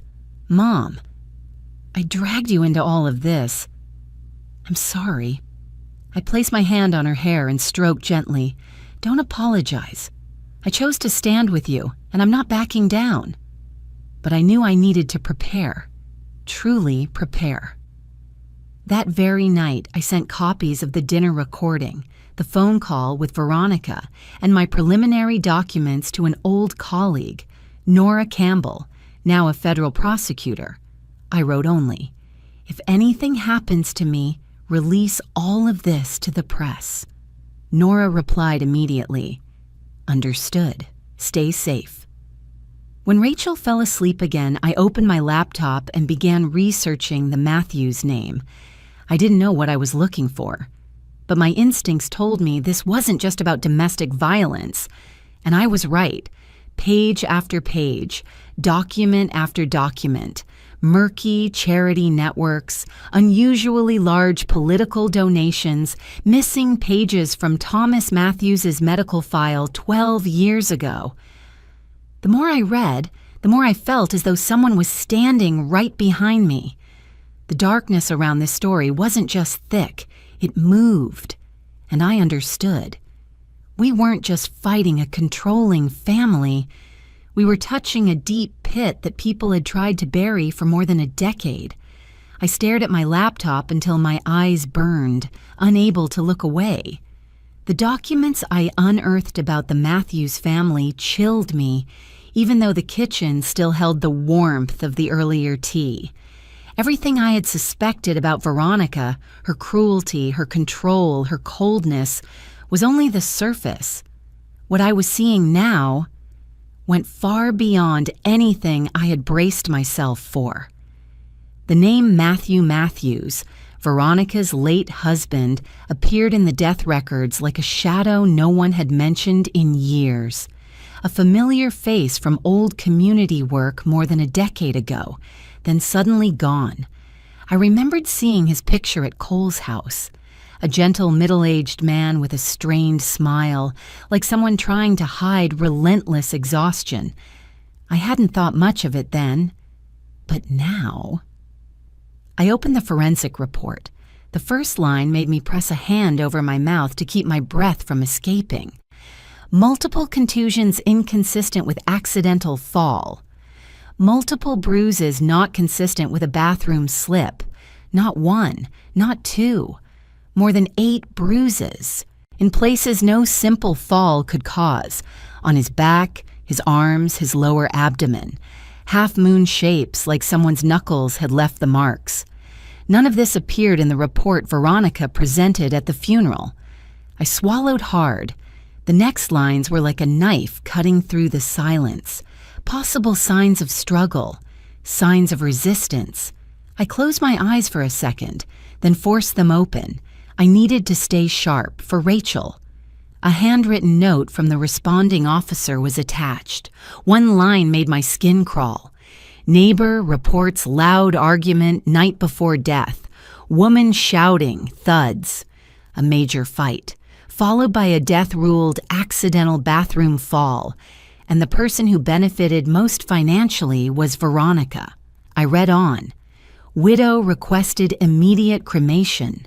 Refused second examination. I pressed a hand to my forehead, trying not to tremble. Pieces were falling into place in a terrifying pattern. She controlled her family, controlled her son, controlled her husband's estate, and now she wanted to control Rachel's future, if I allowed it. I remembered the way Cole stiffened every time Veronica entered the room. His body went rigid, lips pressed tight, like a child caught doing wrong. Grown men don't fear their mothers like that, unless that control had been carved into their bones. Maybe that was why Cole believed controlling Rachel was normal. He was raised inside a cage, and men raised in cages rarely learn how to love, but understanding does not mean forgiving. I closed the laptop, stood, and gathered the entire stack of documents. I knew exactly what I had to do. Lieutenant Parker opened the door when I knocked. His face was tired, lined with years of long cases, but his eyes were still sharp, the eyes of a man who lived by principle and didn't bow to power.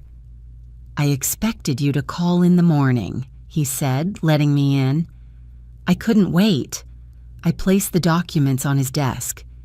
"You need to see this right now." He read carefully, page by page. His jaw tightened. When he reached the neighbor's statement, he set the papers down and looked up. "Linda, do you know what you're stepping into?" "I do." "The Matthews family, they're not easy to take on. And Veronica is not just a controlling mother. She may be a killer." He was silent for several seconds, then said, "I'll open an independent investigation. We'll need witnesses, forensic review, and I'll find a way," I interrupted. "Just don't let them bury this." He nodded. "I promise." That promise meant more to me than anything. When I got home, Rachel sat at the dining table, her hands holding her head. The warm light softened her face, making her look younger, more fragile. She looked up.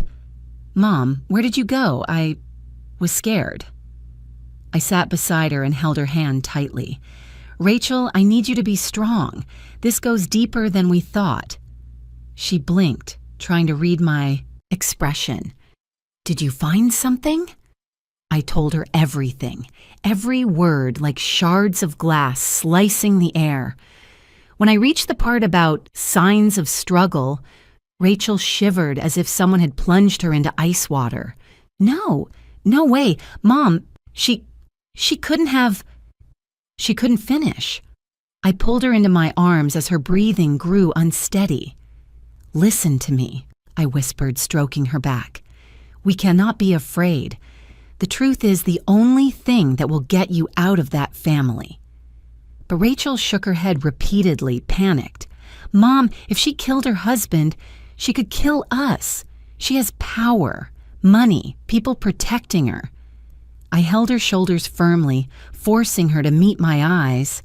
"Remember last night? You almost died under Cole's hands. If we back down now, you'll never escape. I would rather die than see you go back into that house." She broke down, sobbing into my shoulder. I slept only a few hours before dawn broke. As I was preparing tea, I heard a car stop outside. My heart jumped. Veronica again? But no, this car was black, with no Matthews family plate. The mail carrier left a thin envelope. No sender. I opened it. Inside was a small black USB and a single note. "You need to hear this if you want to stay alive." My chest tightened. I didn't plug the USB into my main laptop. I used an old offline computer. The audio began to play, and I froze. The voice, I recognized instantly. Veronica, calm, cold, not a tremor of guilt, as if she were describing a flower arrangement. He deserved to die. Long ago, I only gave him a little push. Men sometimes need to be reminded who runs things. I covered my mouth to stifle my breath. Rachel had come halfway down the stairs, heard me, and approached. "Mom, what is it?" I didn't answer. I handed her the headphones, and when she heard, "I only gave him a little push," her knees buckled beneath her. "Mom, she killed him.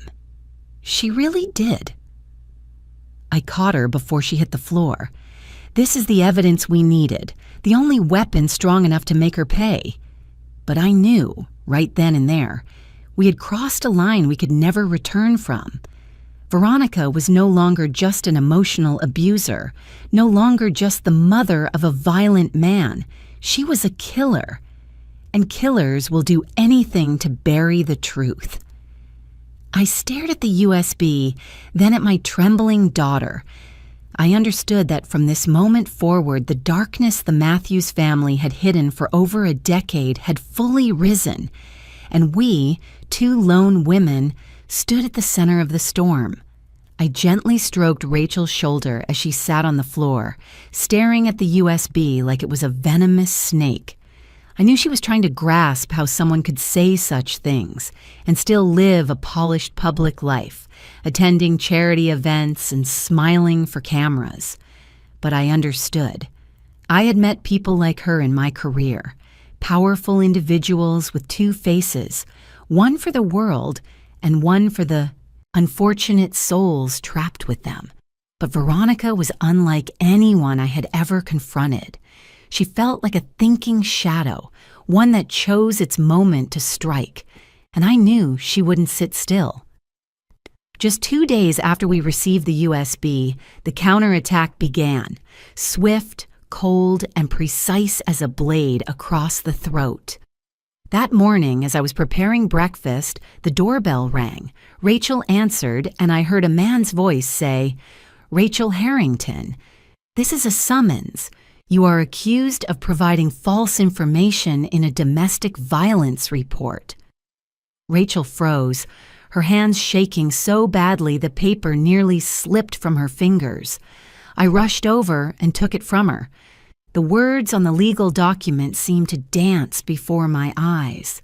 "False reporting, fabrication of domestic violence incident." I inhaled deeply, keeping my voice as steady as possible. "This is intimidation, Rachel. Don't panic." But her eyes were filled with panic. "Mom, they're saying I made it up. They want to turn me into a criminal." I pulled her into my arms. "I'm here. We'll handle this." But not even 2 hours later, the second wave of the storm hit. Rachel's phone rang. I stood beside her as she put the call on speaker. "Miss Harrington, this is Human Resources. Due to the current situation affecting the company's reputation, we regret to inform you that we must place you on temporary suspension, pending an internal review." Rachel's face went pale. "But I'm the victim. I didn't do anything wrong." "We understand, but the company must protect its image. Thank you for your understanding." The call ended. Rachel dropped the phone onto the table, covering her head with both hands as if trying to keep the world from collapsing. "I'm going to lose my job," she whispered. "No, you're not," I said, though my chest felt heavy as stone. "They're just playing dirty." I had never seen my daughter look as small as she did in that moment. The next day, while I was working in my small office, an old room in a 2-story building next to the city library, 3 men in suits walked in. IRS, we're here for an immediate inspection. My heart sank. Do you have a warrant? They did, complete and legal. They tore apart everything, files, computers, even my personal cabinet.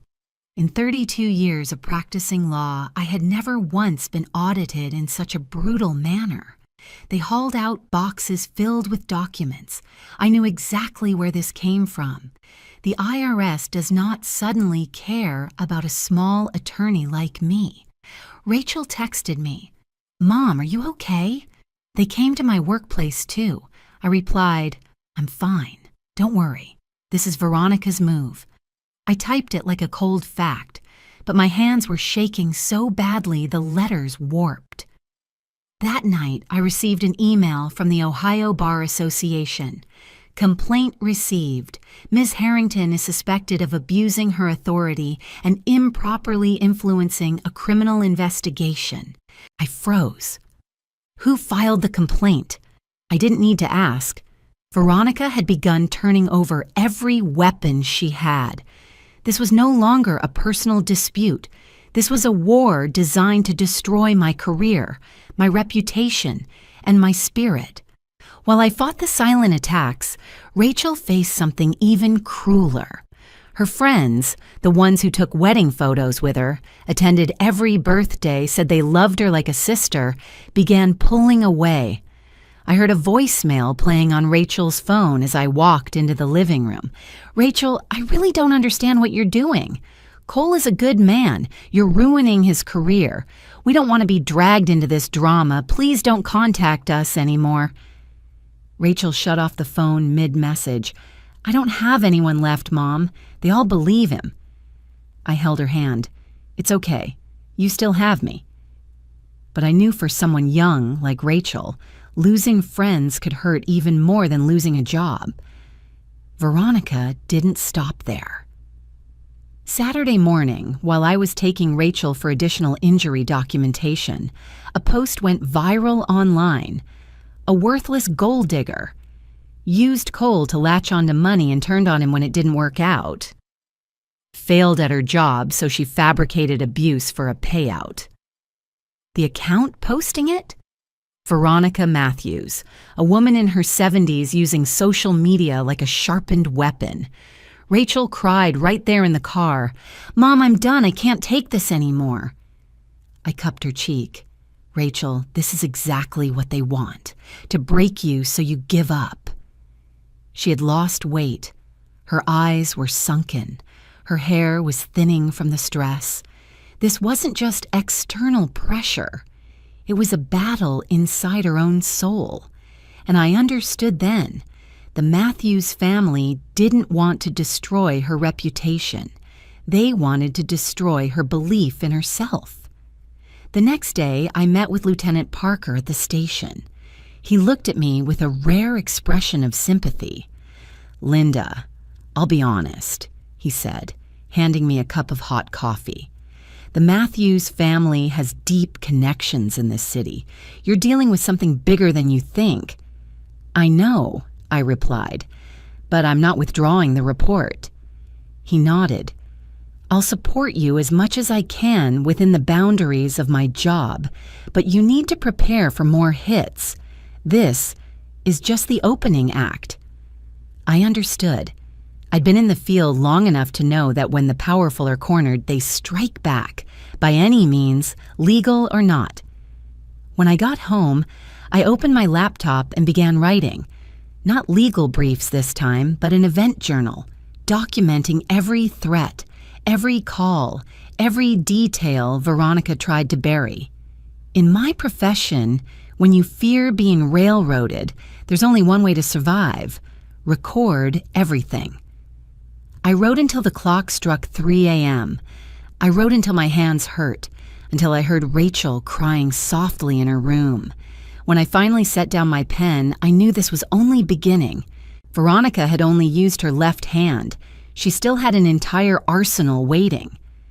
I turned off the lights and stood at the window overlooking the dark yard. A cold wind shook the branches. I felt as though someone was watching us from the shadows. I took a deep breath, clenched my fist, and whispered, "If they want a war, I'll show them what a mother can do when her child is pushed to the edge." 'Cause I knew the real battle had only just begun.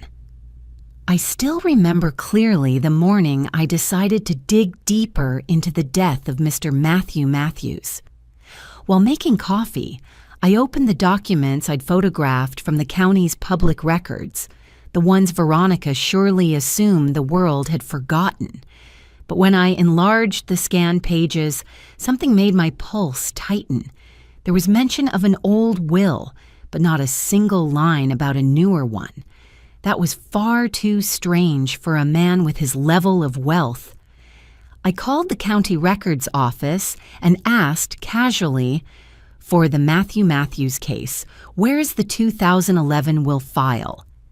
The person on the other end paused so long I thought the line had dropped. "Ma'am, no will was ever filed." I knew that couldn't be true. A wealthy man active in the community dying suddenly would absolutely have left a will, at least a draft. But the file was blank, no trace, no copy. There was only one explanation. The will had been deliberately removed, and I didn't need 3 guesses to know who benefited most. That afternoon, I drove to a place I had long avoided, Maplewood Lake, where Mr. Matthews supposedly slipped and fell before losing consciousness. I stood before the still water, reflecting the gray sky, trying to imagine a healthy, middle-aged man simply losing his footing on such a harmless stretch of rocks. Nothing about the setting suggested danger, only silence. I didn't know how long I stood there before a voice behind me said, "What are you looking for out here?" I turned. A man in his 50s wearing a ranger uniform leaned against the wooden railing near the water. "I'm just trying to understand what happened here years ago," I said honestly. He studied me, then exhaled. "I remember him. Matthew Matthews. I was first on site after the call came in." I steadied myself. "Did you see anything unusual?" He bent and snapped a dry twig in half. "The night before," he said slowly, "I saw him and Mrs. Matthews arguing loudly, right there by the rocks." He pointed to the east side of the lake, very heated. She kept standing in his space, like she was cornering him. My heartbeat quickened. "Did you report that to police at the time?" He shook his head, eyes slipping away. "No one asked, and honestly, I didn't want trouble with a rich family." His words sent chills through me. People didn't stay silent because they didn't know. They stayed silent because they were afraid. When I returned home, Rachel was at the kitchen table, her laptop open, her eyes more alert than they had been in days. I saw a faint spark in her, a flicker I feared she had lost. "What are you working on?" Rachel turned the screen toward me. "I'm gathering emails and messages from Cole. Some have threats, and some I never dared read twice." I squeezed her hand, proud as if she had risen from a deep abyss. "You're doing well," I whispered. Rachel shook her head. "Not just that. I found something. You need to see." She opened a new folder. Inside were dozens of video files from security cameras, but not ones from her house. Cole installed hidden cameras in the house. I never knew until today when I accessed his cloud account. He forgot to change the password. I froze. "Rachel, how long were you being watched?" She opened a file dated last year, then another from 3 years prior.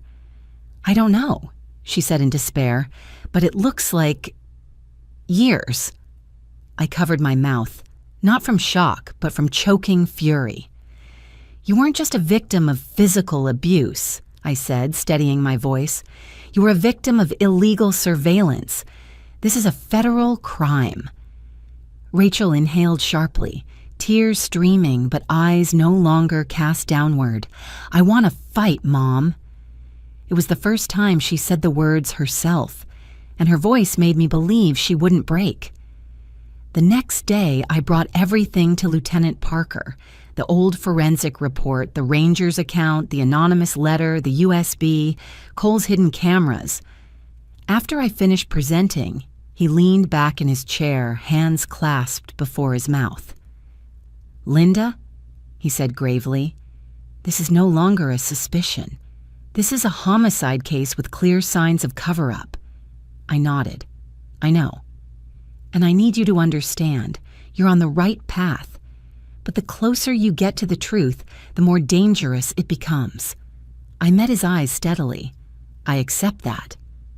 Parker took a deep breath and turned on his recorder to formally begin assembling evidence. I knew at that moment everything had crossed into a threshold we could never return from.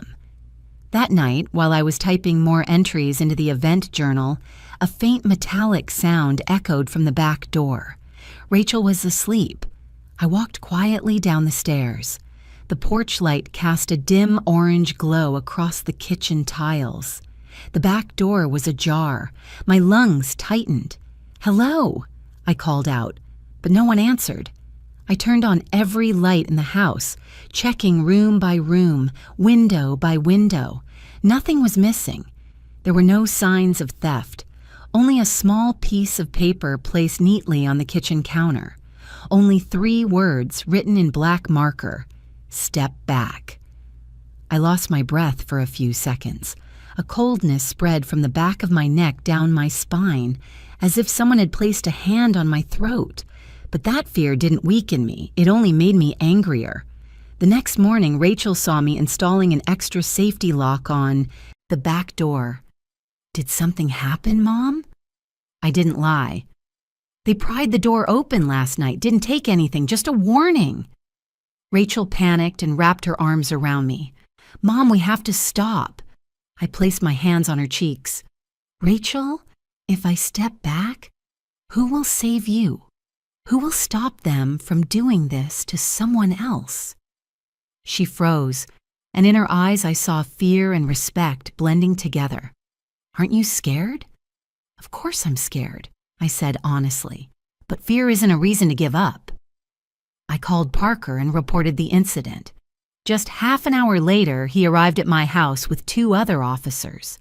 After checking the signs of tampering, he said, "They want you to know they're watching you. This is classic pressure tactics." "I understand," I replied. "From now on," Parker said, "the 2 of you will have nighttime patrol surveillance, and I'll request special protective measures for you if the case moves forward." I didn't ask if. I asked, "When do we take the next step?" Parker looked at me for a long moment, then nodded. "Very soon, Linda. You're closer to the truth than anyone else has ever dared to get." I looked out the window.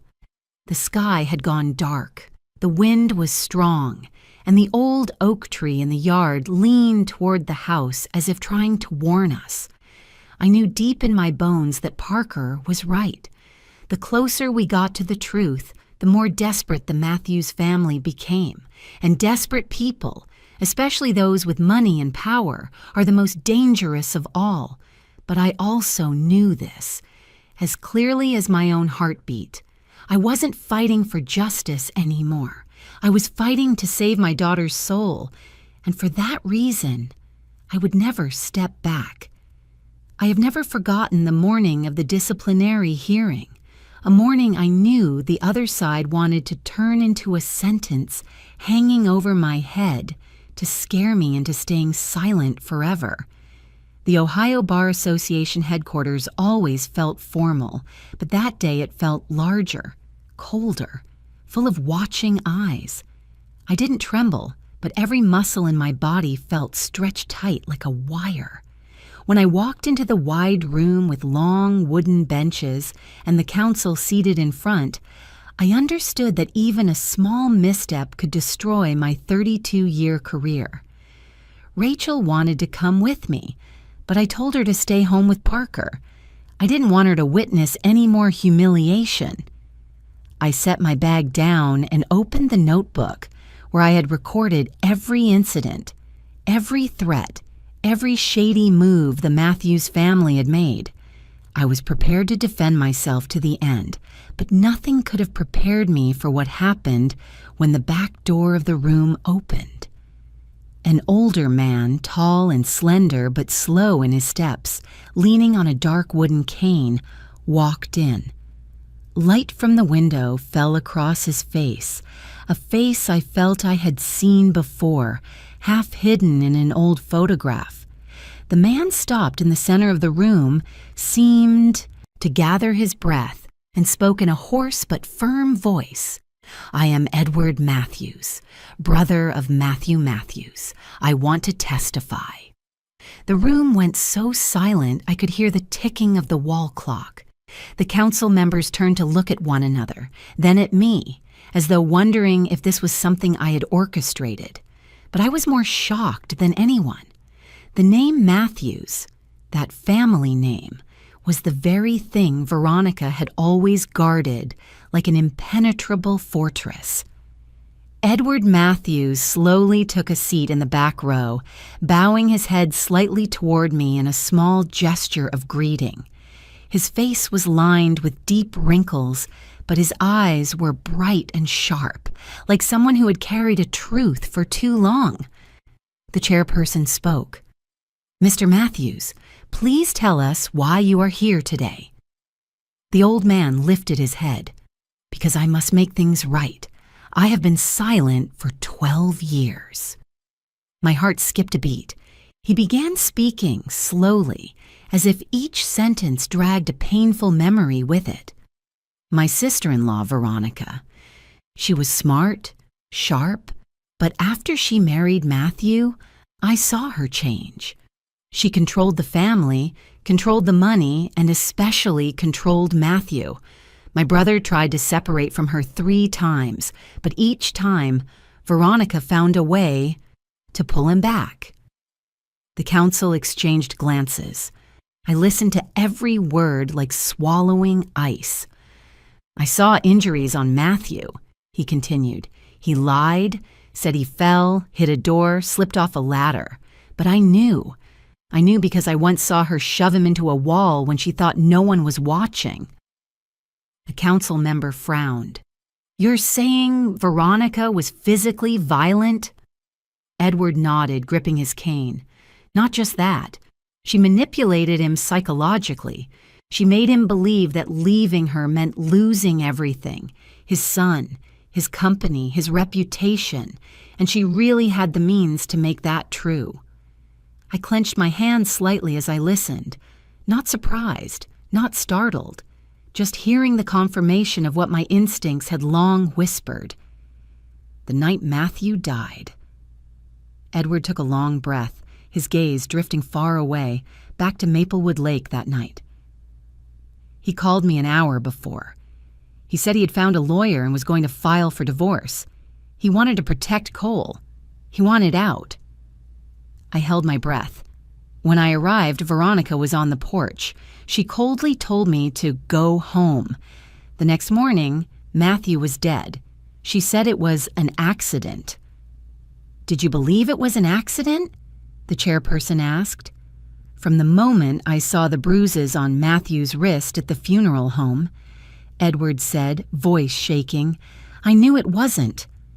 Another member asked, "Then why did you stay silent for 12 years? Edward bowed his head, his shoulders trembling slightly.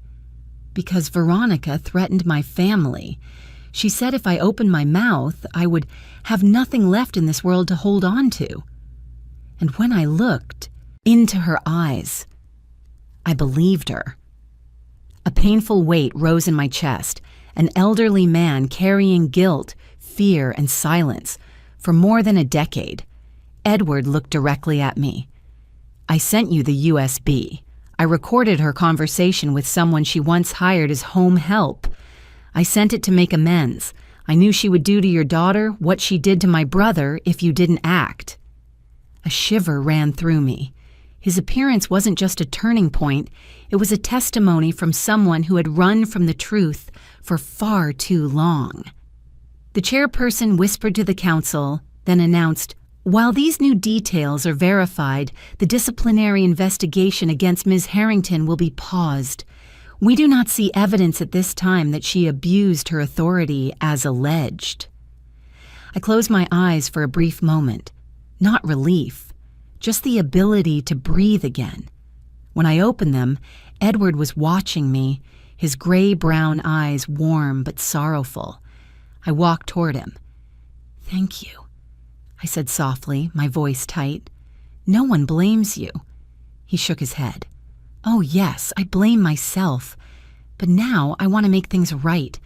If you and that police officer can protect me, I'm willing to be an official witness."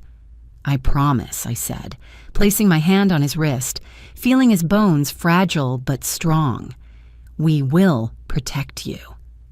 Edward pressed his lips together. "Veronica won't sit still." "I know." He studied me for a moment, then said, as gently as a breeze, "But you're stronger than you think, Linda. That's why I came today." When I stepped out of the hearing room, the air outside felt clearer, as if the sky had finally opened after days of storm clouds. But I knew this wasn't the end. This was only the silence before the storm. I stood on the steps, watching cars move along the avenue, and felt that something fundamental had shifted. Not just that we had more evidence or a new witness, but that I was no longer alone. A man who had carried 12 years of guilt had chosen to step into the light, and I knew that from the moment Edward Matthews walked into that room, the fortified world Veronica had built had begun to crack. When I got into my car and called Parker, he let out a stunned sigh. "Linda, you just brought us the biggest missing piece. We have to protect him," I said. "I'll arrange it, but you need to be careful too. Once Veronica feels cornered, she'll be more dangerous than ever." I looked at my reflection in the rearview mirror, tired but steady. I'm ready. As I drove home, the late afternoon sun cast a soft gold across the road, making everything seem gentler. But inside me, a slow-burning fire spread, not anger anymore, but hope. For the first time since this battle began, I felt a real chance, and that feeling scared me, because as Parker had said and as life had taught me, when the powerful sense they're losing everything, they never go down quietly. Veronica Matthews must have felt the shift, and she would strike back. I just didn't know how, but I was ready. I still remember the moment Parker called, his voice heavy as if weighed down by stones. I was making chamomile tea for Rachel when the phone buzzed on the table. When I saw his name on the screen, I knew immediately something had happened, and I was right, but never imagined the extent. "Linda, you need to stay calm," Parker said. I'm used to hearing that, I tried to steady my voice. "What happened?" He paused. "Cole Matthews just violated the restraining order. Badly." I set the cup down, my heart pounding. "What did he do?" Parker exhaled. He broke into Rachel's old house, destroyed everything. The kitchen floor under my feet felt colder. Rachel wasn't there, right? "No, but you should prepare yourself for what he did." When we arrived at Rachel's old house, the police had already taped off the yard. I held her hand tightly as she walked in. I thought she had prepared herself, but no one could be prepared for the sight before us. The living room looked like a storm had torn through it.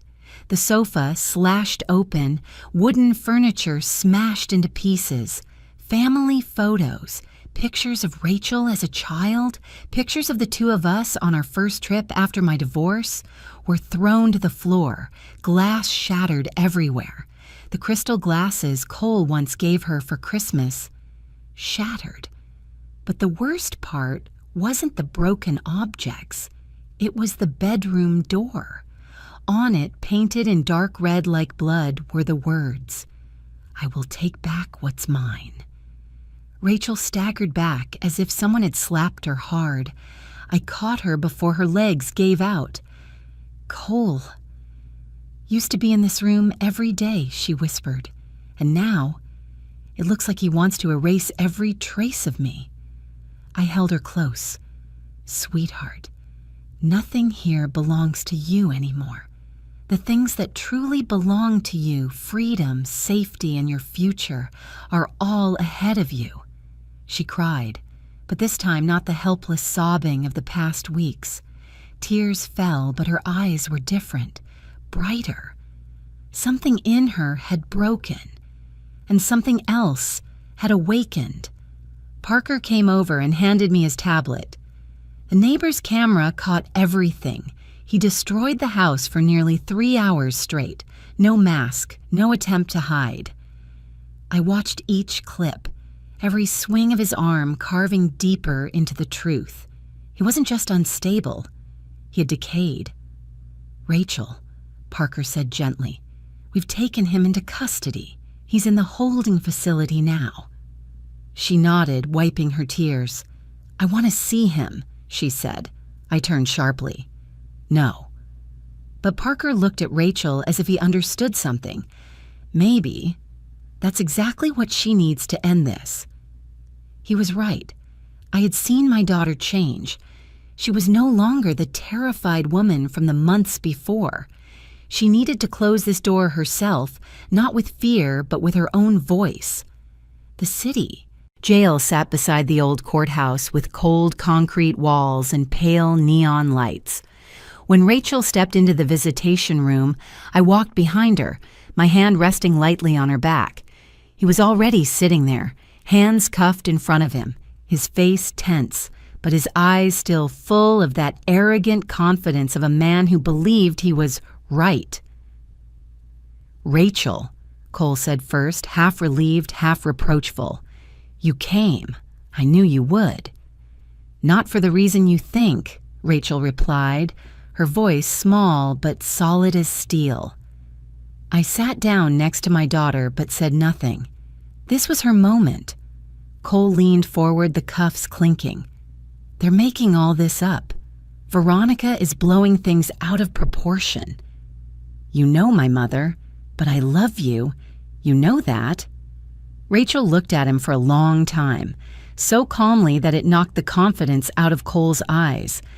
"Cole, love never hurts," she said. He frowned. "What are you talking about? I did everything for you.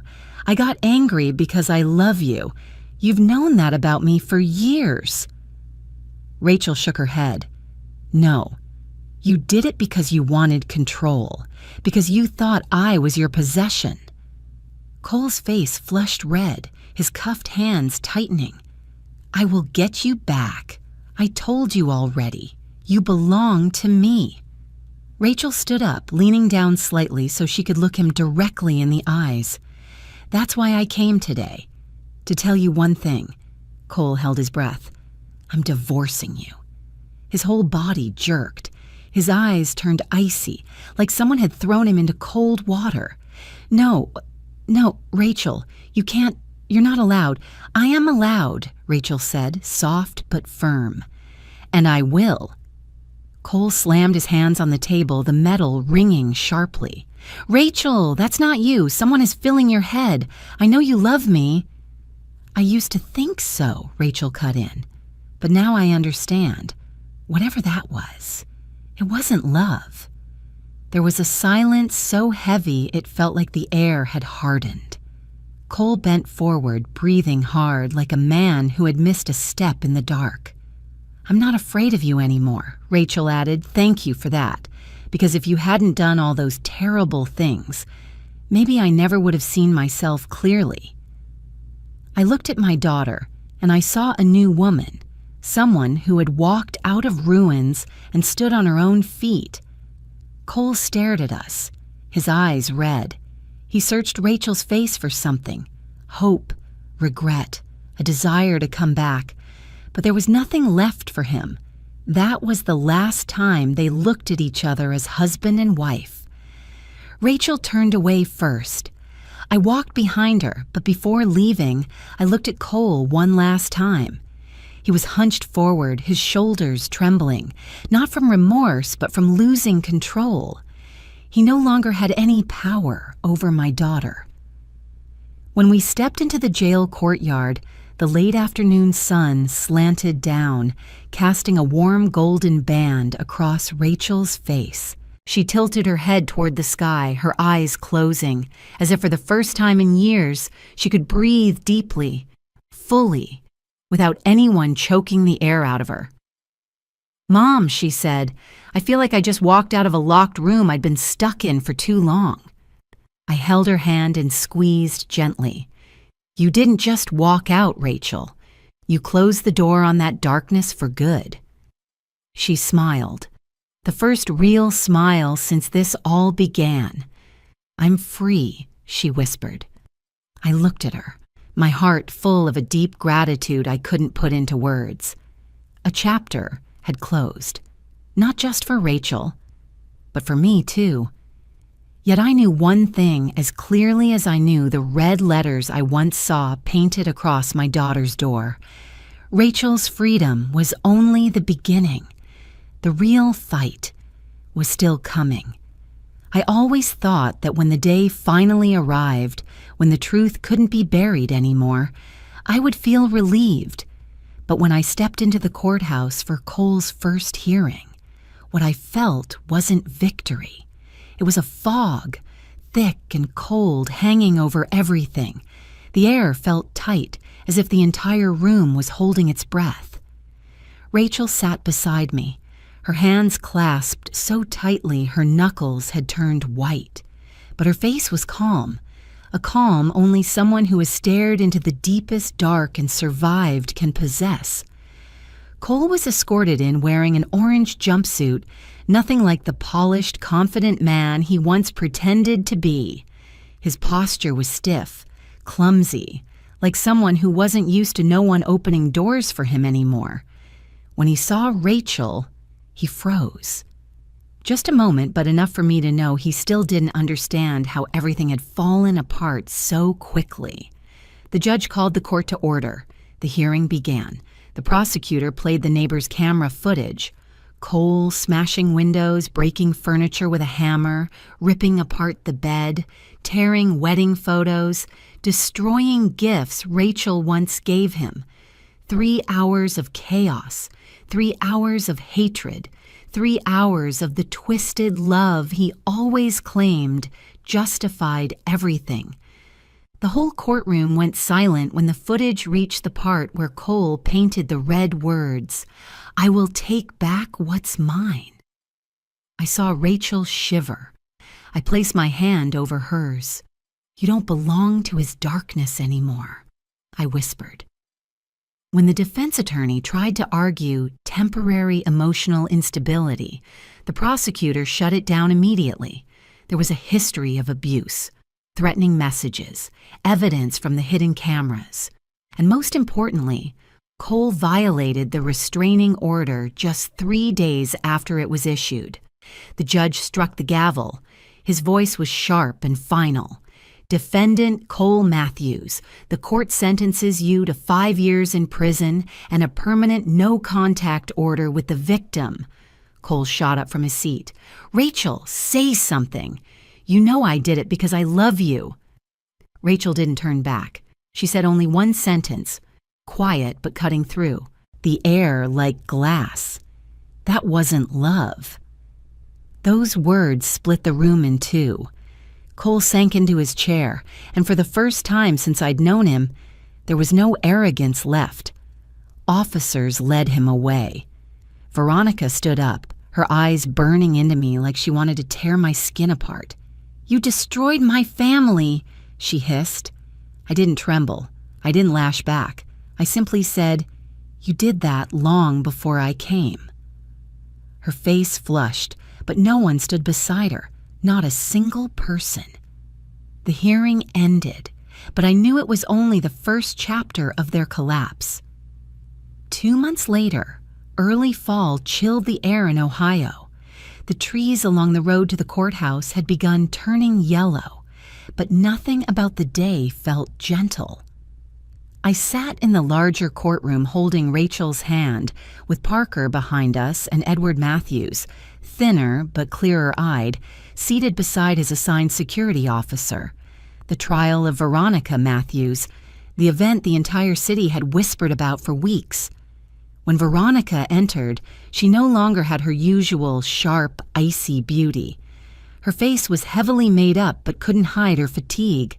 Still, her eyes held their familiar pride that insisted everyone else in the room was beneath her. The prosecutor began recounting the circumstances of Matthew Matthews' death: forensic inconsistencies, multiple bruises, signs of struggle, a rushed cremation with no secondary examination. Highly unusual for a wealthy family. Then the USB audio played. Veronica's voice filled the courtroom, clear and chilling. He deserved to die. I only pushed him a little. People gasped. A few shook their heads. No one spoke.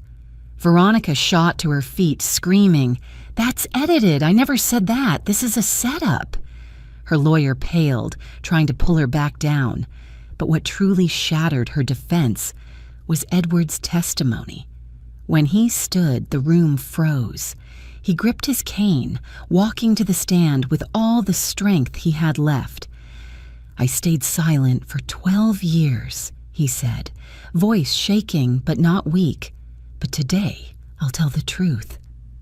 He spoke of the injuries he saw on Matthew, the loud arguments neighbors had overheard, the time Veronica blocked him from entering the house with an expression that froze his blood. The phone call from Matthew the night before he died. "Ed, I want a divorce. I'm afraid of Veronica." The room felt like all the air had been sucked out. Even the judge's face tightened. It was as if a buried truth had finally surfaced. At the end of his testimony, Edward's voice cracked. "My brother didn't die from a fall. He died because he lived beside a woman who believed she had the right to decide whether he lived or died." Veronica burst into tears, not of grief, but rage. "You betrayed the family, coward." Edward looked right at her. "I only regret not saving him." The verdict came 2 days later. Veronica Matthews was convicted of second-degree murder and obstruction of justice. Sentence, 12 years in prison. She screamed as officers cuffed her. You ruined everything. I'll never forgive you." I looked at her calmly, not triumphant, not smug, just honest. "Veronica," I said quietly, "I didn't destroy your family. You did." In that moment, her face twisted with hatred, and something in her eyes went hollow, like someone who finally realized the empire she built from manipulation and violence had collapsed beneath her feet. As she was escorted away, she looked back at the emptying courtroom. No allies, no friends, no relatives. Even those who once respected her avoided her gaze. I felt not joy, not victory, just a deep sadness for a family ruined at its roots. Rachel took my arm.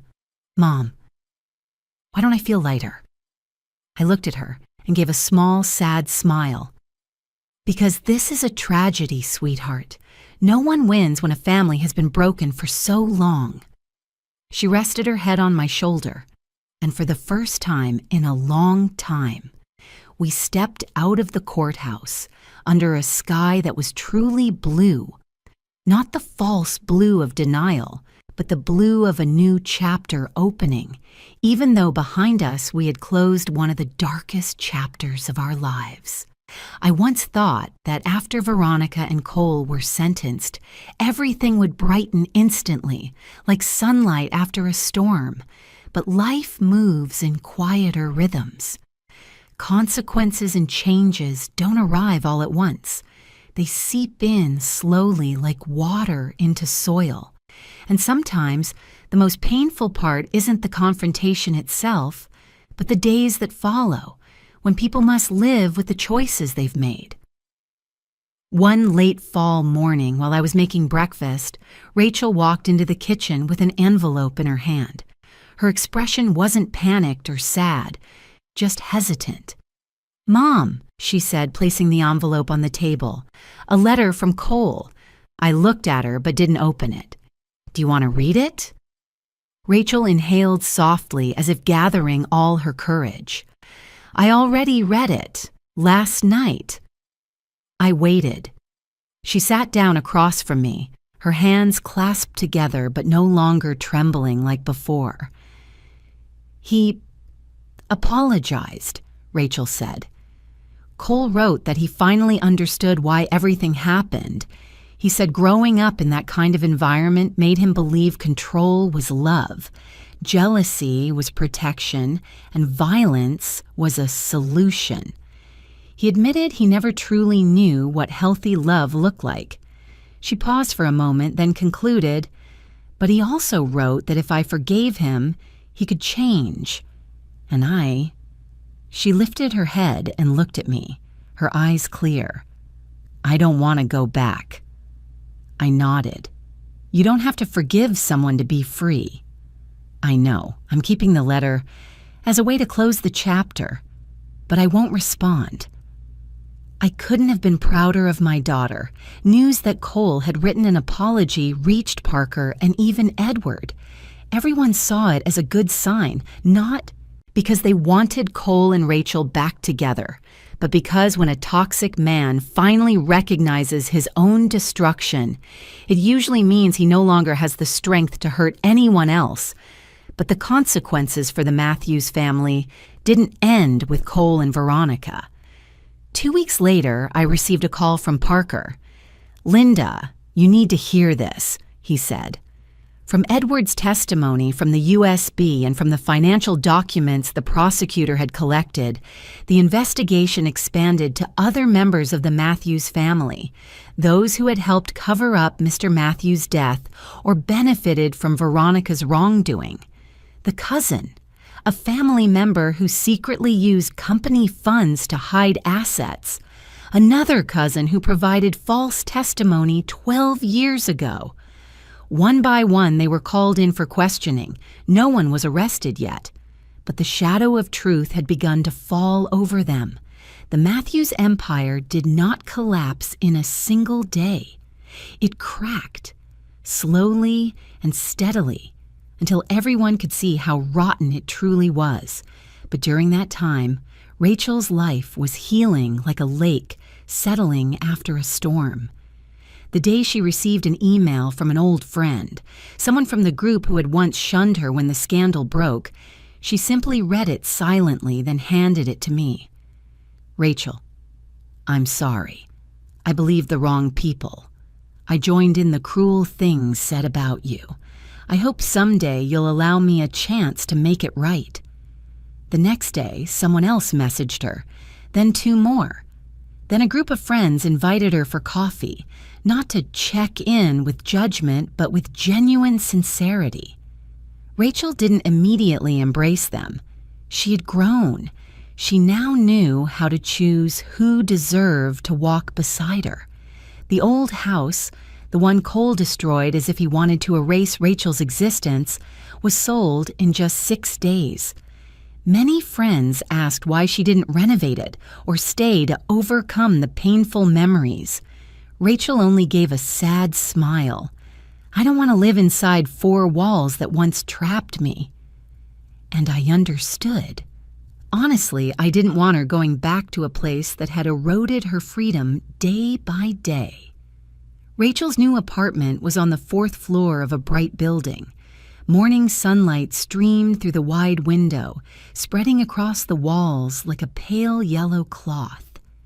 I watched her arranging her belongings, the flower vase, the bookshelf, the green ceramic cups I had given her, and I realized, for the first time in a very long while, that her shoulders were no longer pulled tight in defense.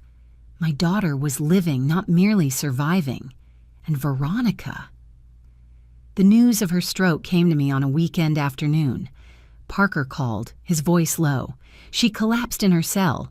A stroke. She survived, but half her body is paralyzed. I went silent.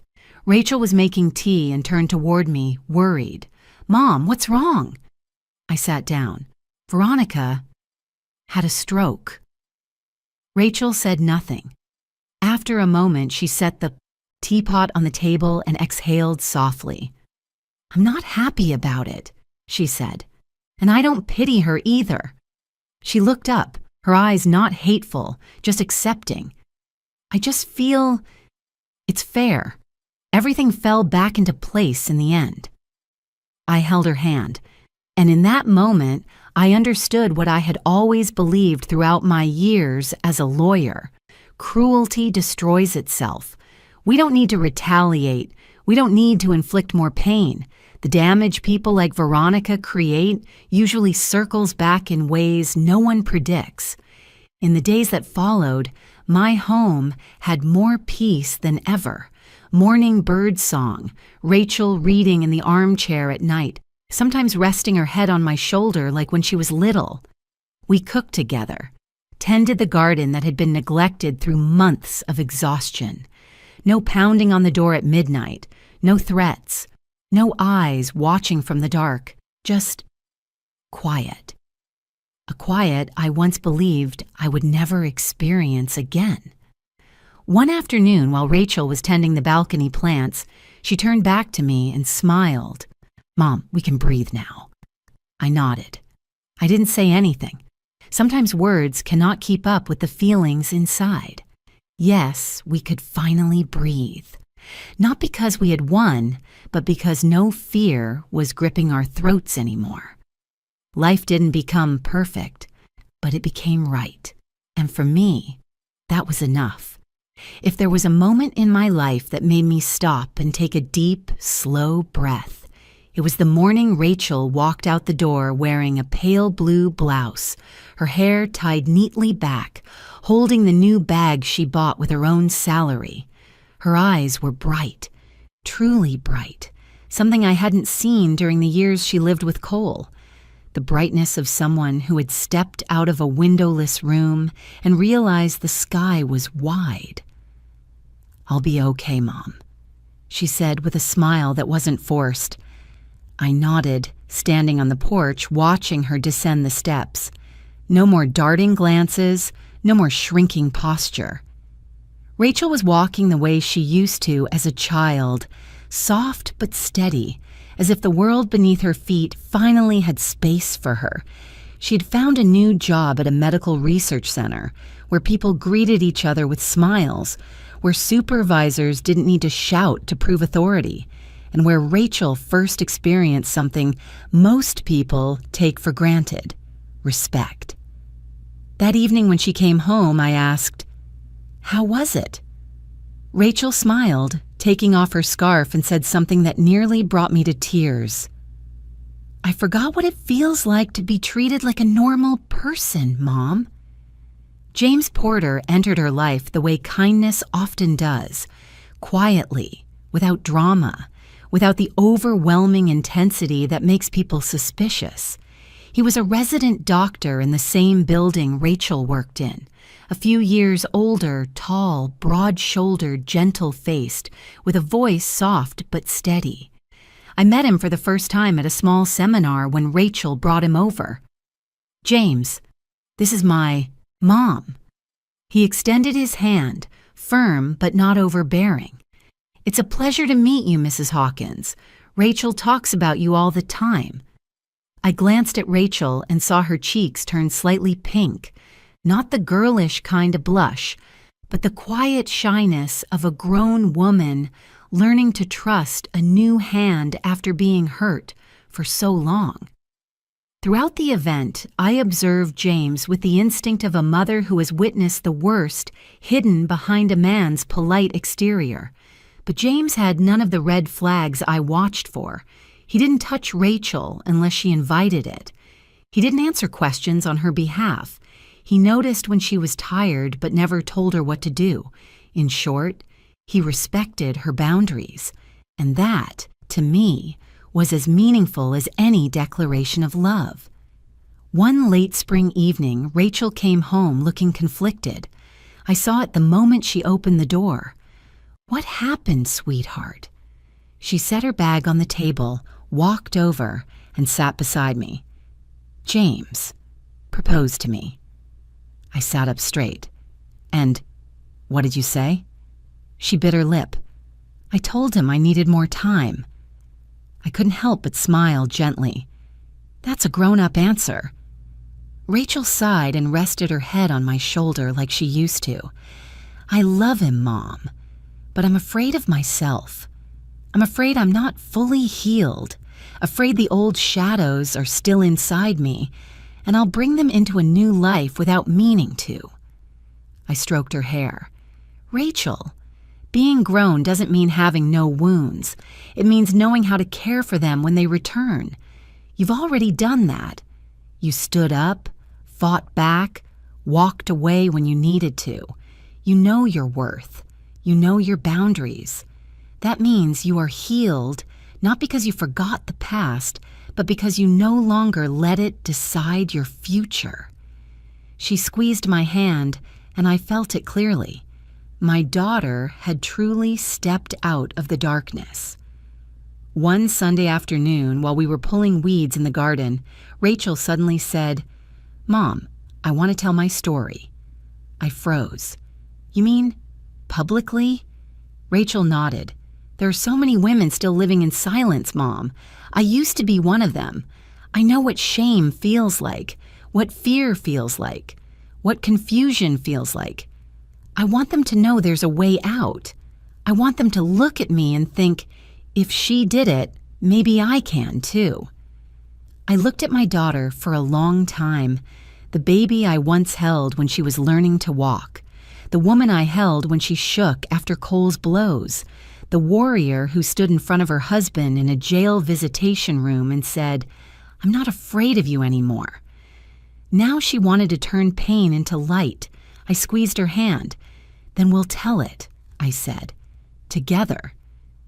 James supported her completely.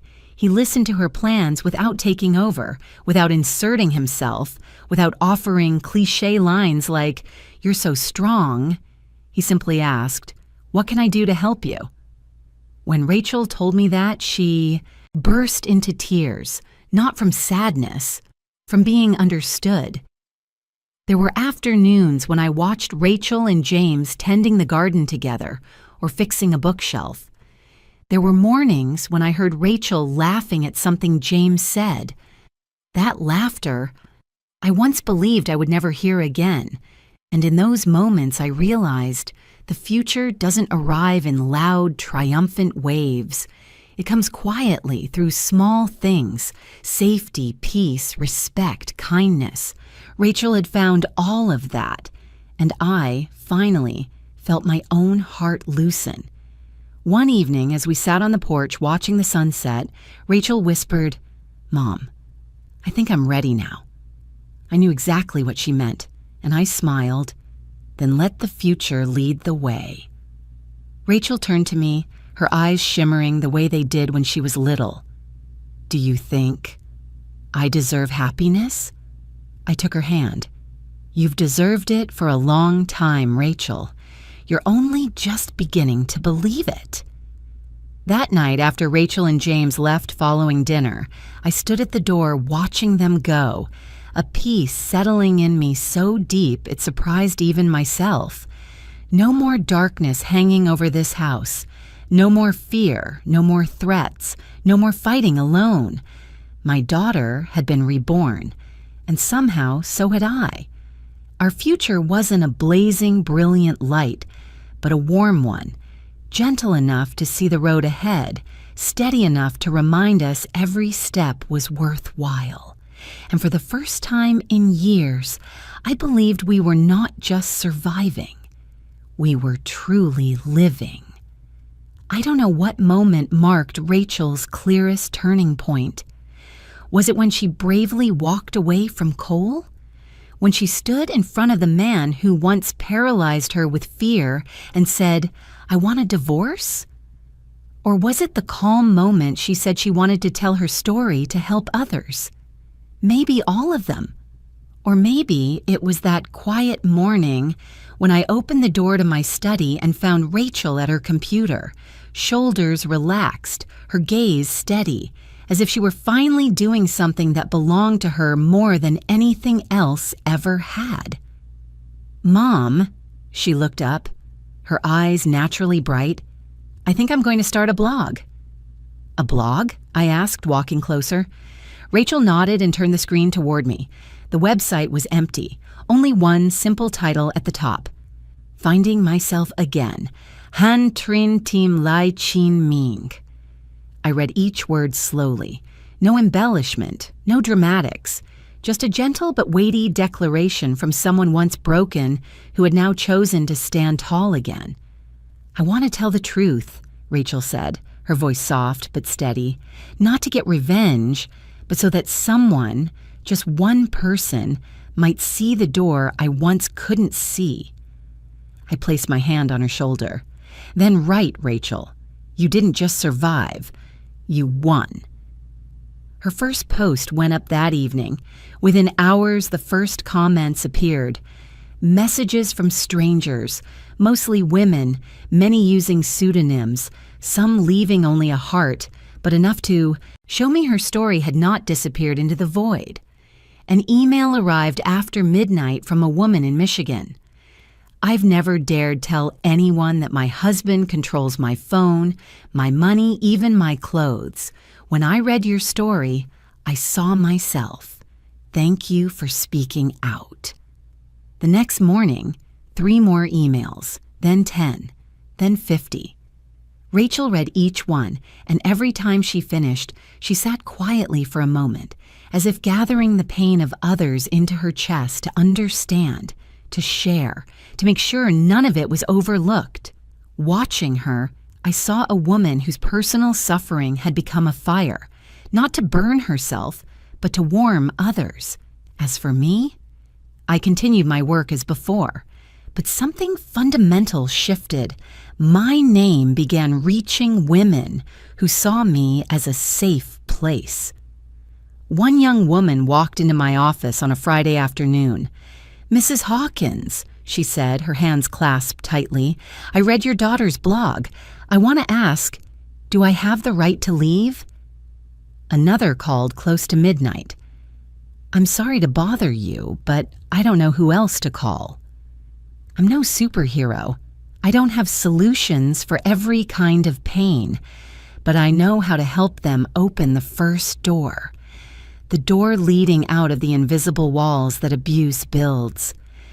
Rachel always said, "Mom, you were the foundation I stood on." But through this journey, I stood taller because of her, too. One early summer evening, Rachel walked into the living room with a manuscript nearly 200 pages thick. "What's this?" I asked. "My blog," she smiled, "but I think it needs to become something bigger." I smiled back, understanding immediately. "It'll be a book," I said. "Not just a book, Mom," Rachel said softly. "I want it to be a reminder for women who can't see a way out. I want them to know that the light doesn't disappear. Sometimes it's just hidden by someone else's shadow." I flipped through a few pages. There was Rachel's voice, gentle, patient, braver than ever. Suddenly I said, "I'm writing too." Rachel turned to me, wide-eyed. "What are you writing?" "A memoir, but not about law or victories. About motherhood. About the journey of learning not to lose myself while trying to protect someone else." She set her manuscript down and leaned her head on my shoulder. "Let's do it together?" I nodded, and in that moment I realized we had moved into a new chapter. No longer survivors running from pain, but women standing still, facing it, then shaping it into strength. One gentle Sunday morning, we decided to visit my husband's grave after nearly a year. The cemetery was quiet, lined with maple trees, unmoving in the still air.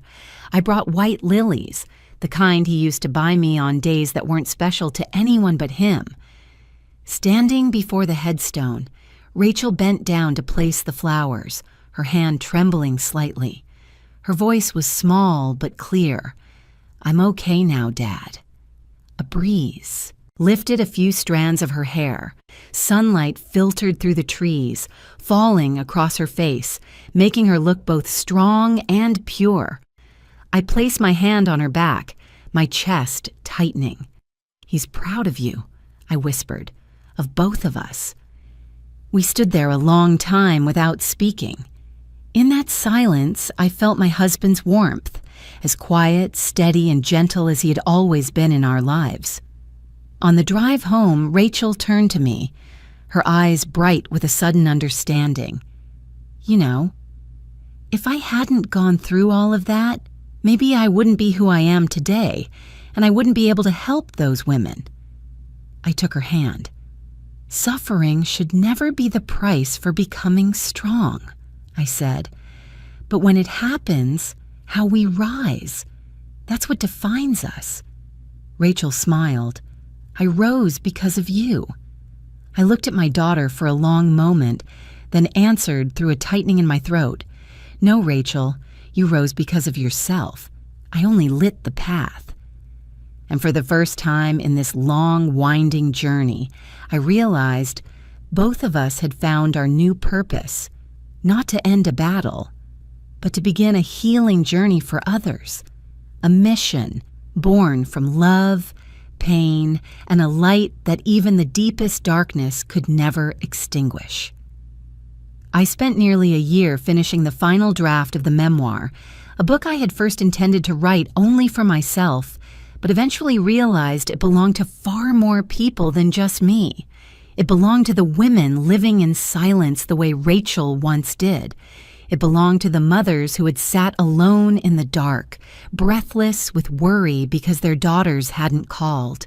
It belonged to those trapped in relationships where love had become nothing more than a mask for control and violence. The day I placed the last period on the manuscript, I reread the opening line, a sentence I had written with everything left in me after a long, exhausting, but beautiful journey. If our story helps even one person, then all the pain was worth it. It wasn't poetic, it was the truth. A truth I had lived, witnessed, and chosen to believe in. Because in the midst of fear, in the cruelty of those who use power to harm, in the nights when I thought I would collapse, it was the understanding of strangers that kept us standing. Now I wanted to give that back to someone else. I dedicated the final chapter of the book to something I hadn't been able to say out loud for many years. That kind love is a right, not a gift. No one should have to endure, fear, or accept abuse in any form.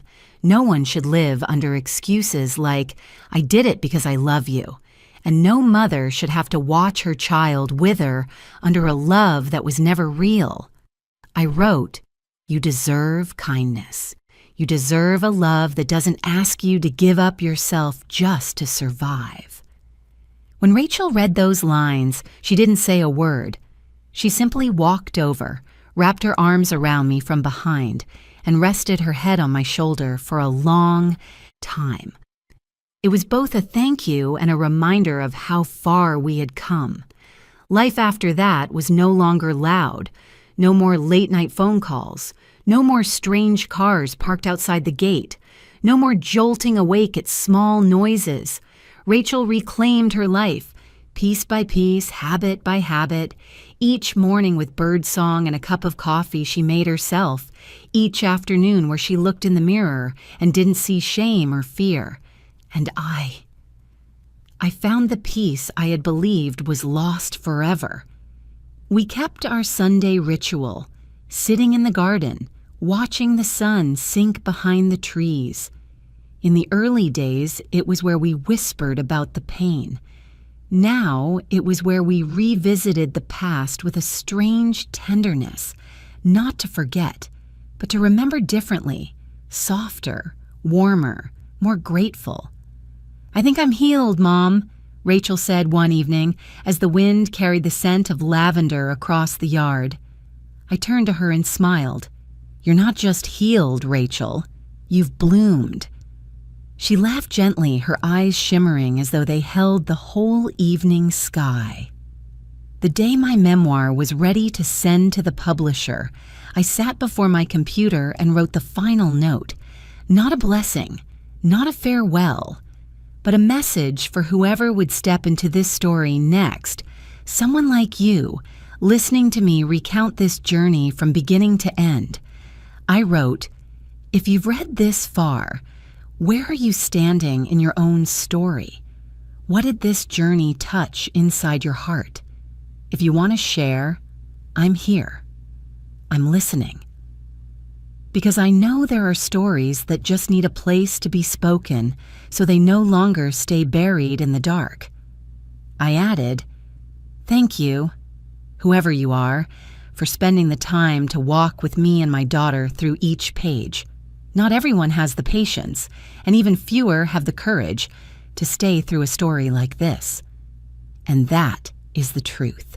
Not everyone dares to stay until the end of someone else's wounds." I closed the manuscript and inhaled deeply. I had written it, and now, instead of leaving those words only inside a book, I want to speak them to you, the person hearing me in this moment. Please share your thoughts below or your own story if you feel ready. Hit like, subscribe, and turn on the bell so you can join me on more healing journeys. Thank you from the bottom of my heart for staying until the end. I looked up and saw Rachel standing at the doorway watching me with warm, loving eyes. "Mom," she said softly, "I'm proud of you." I smiled. My tears fell, not from pain or fear, but from knowing we had walked through a darkness so profound it once felt endless, and somehow we still made it here, to a place with light, with kindness, with peace. I close the story. I am Linda Harrington, a mother who saved her daughter, and a woman who found herself again. And if you're somewhere out there listening, remember that you, too, can find your light anytime, whenever you're ready.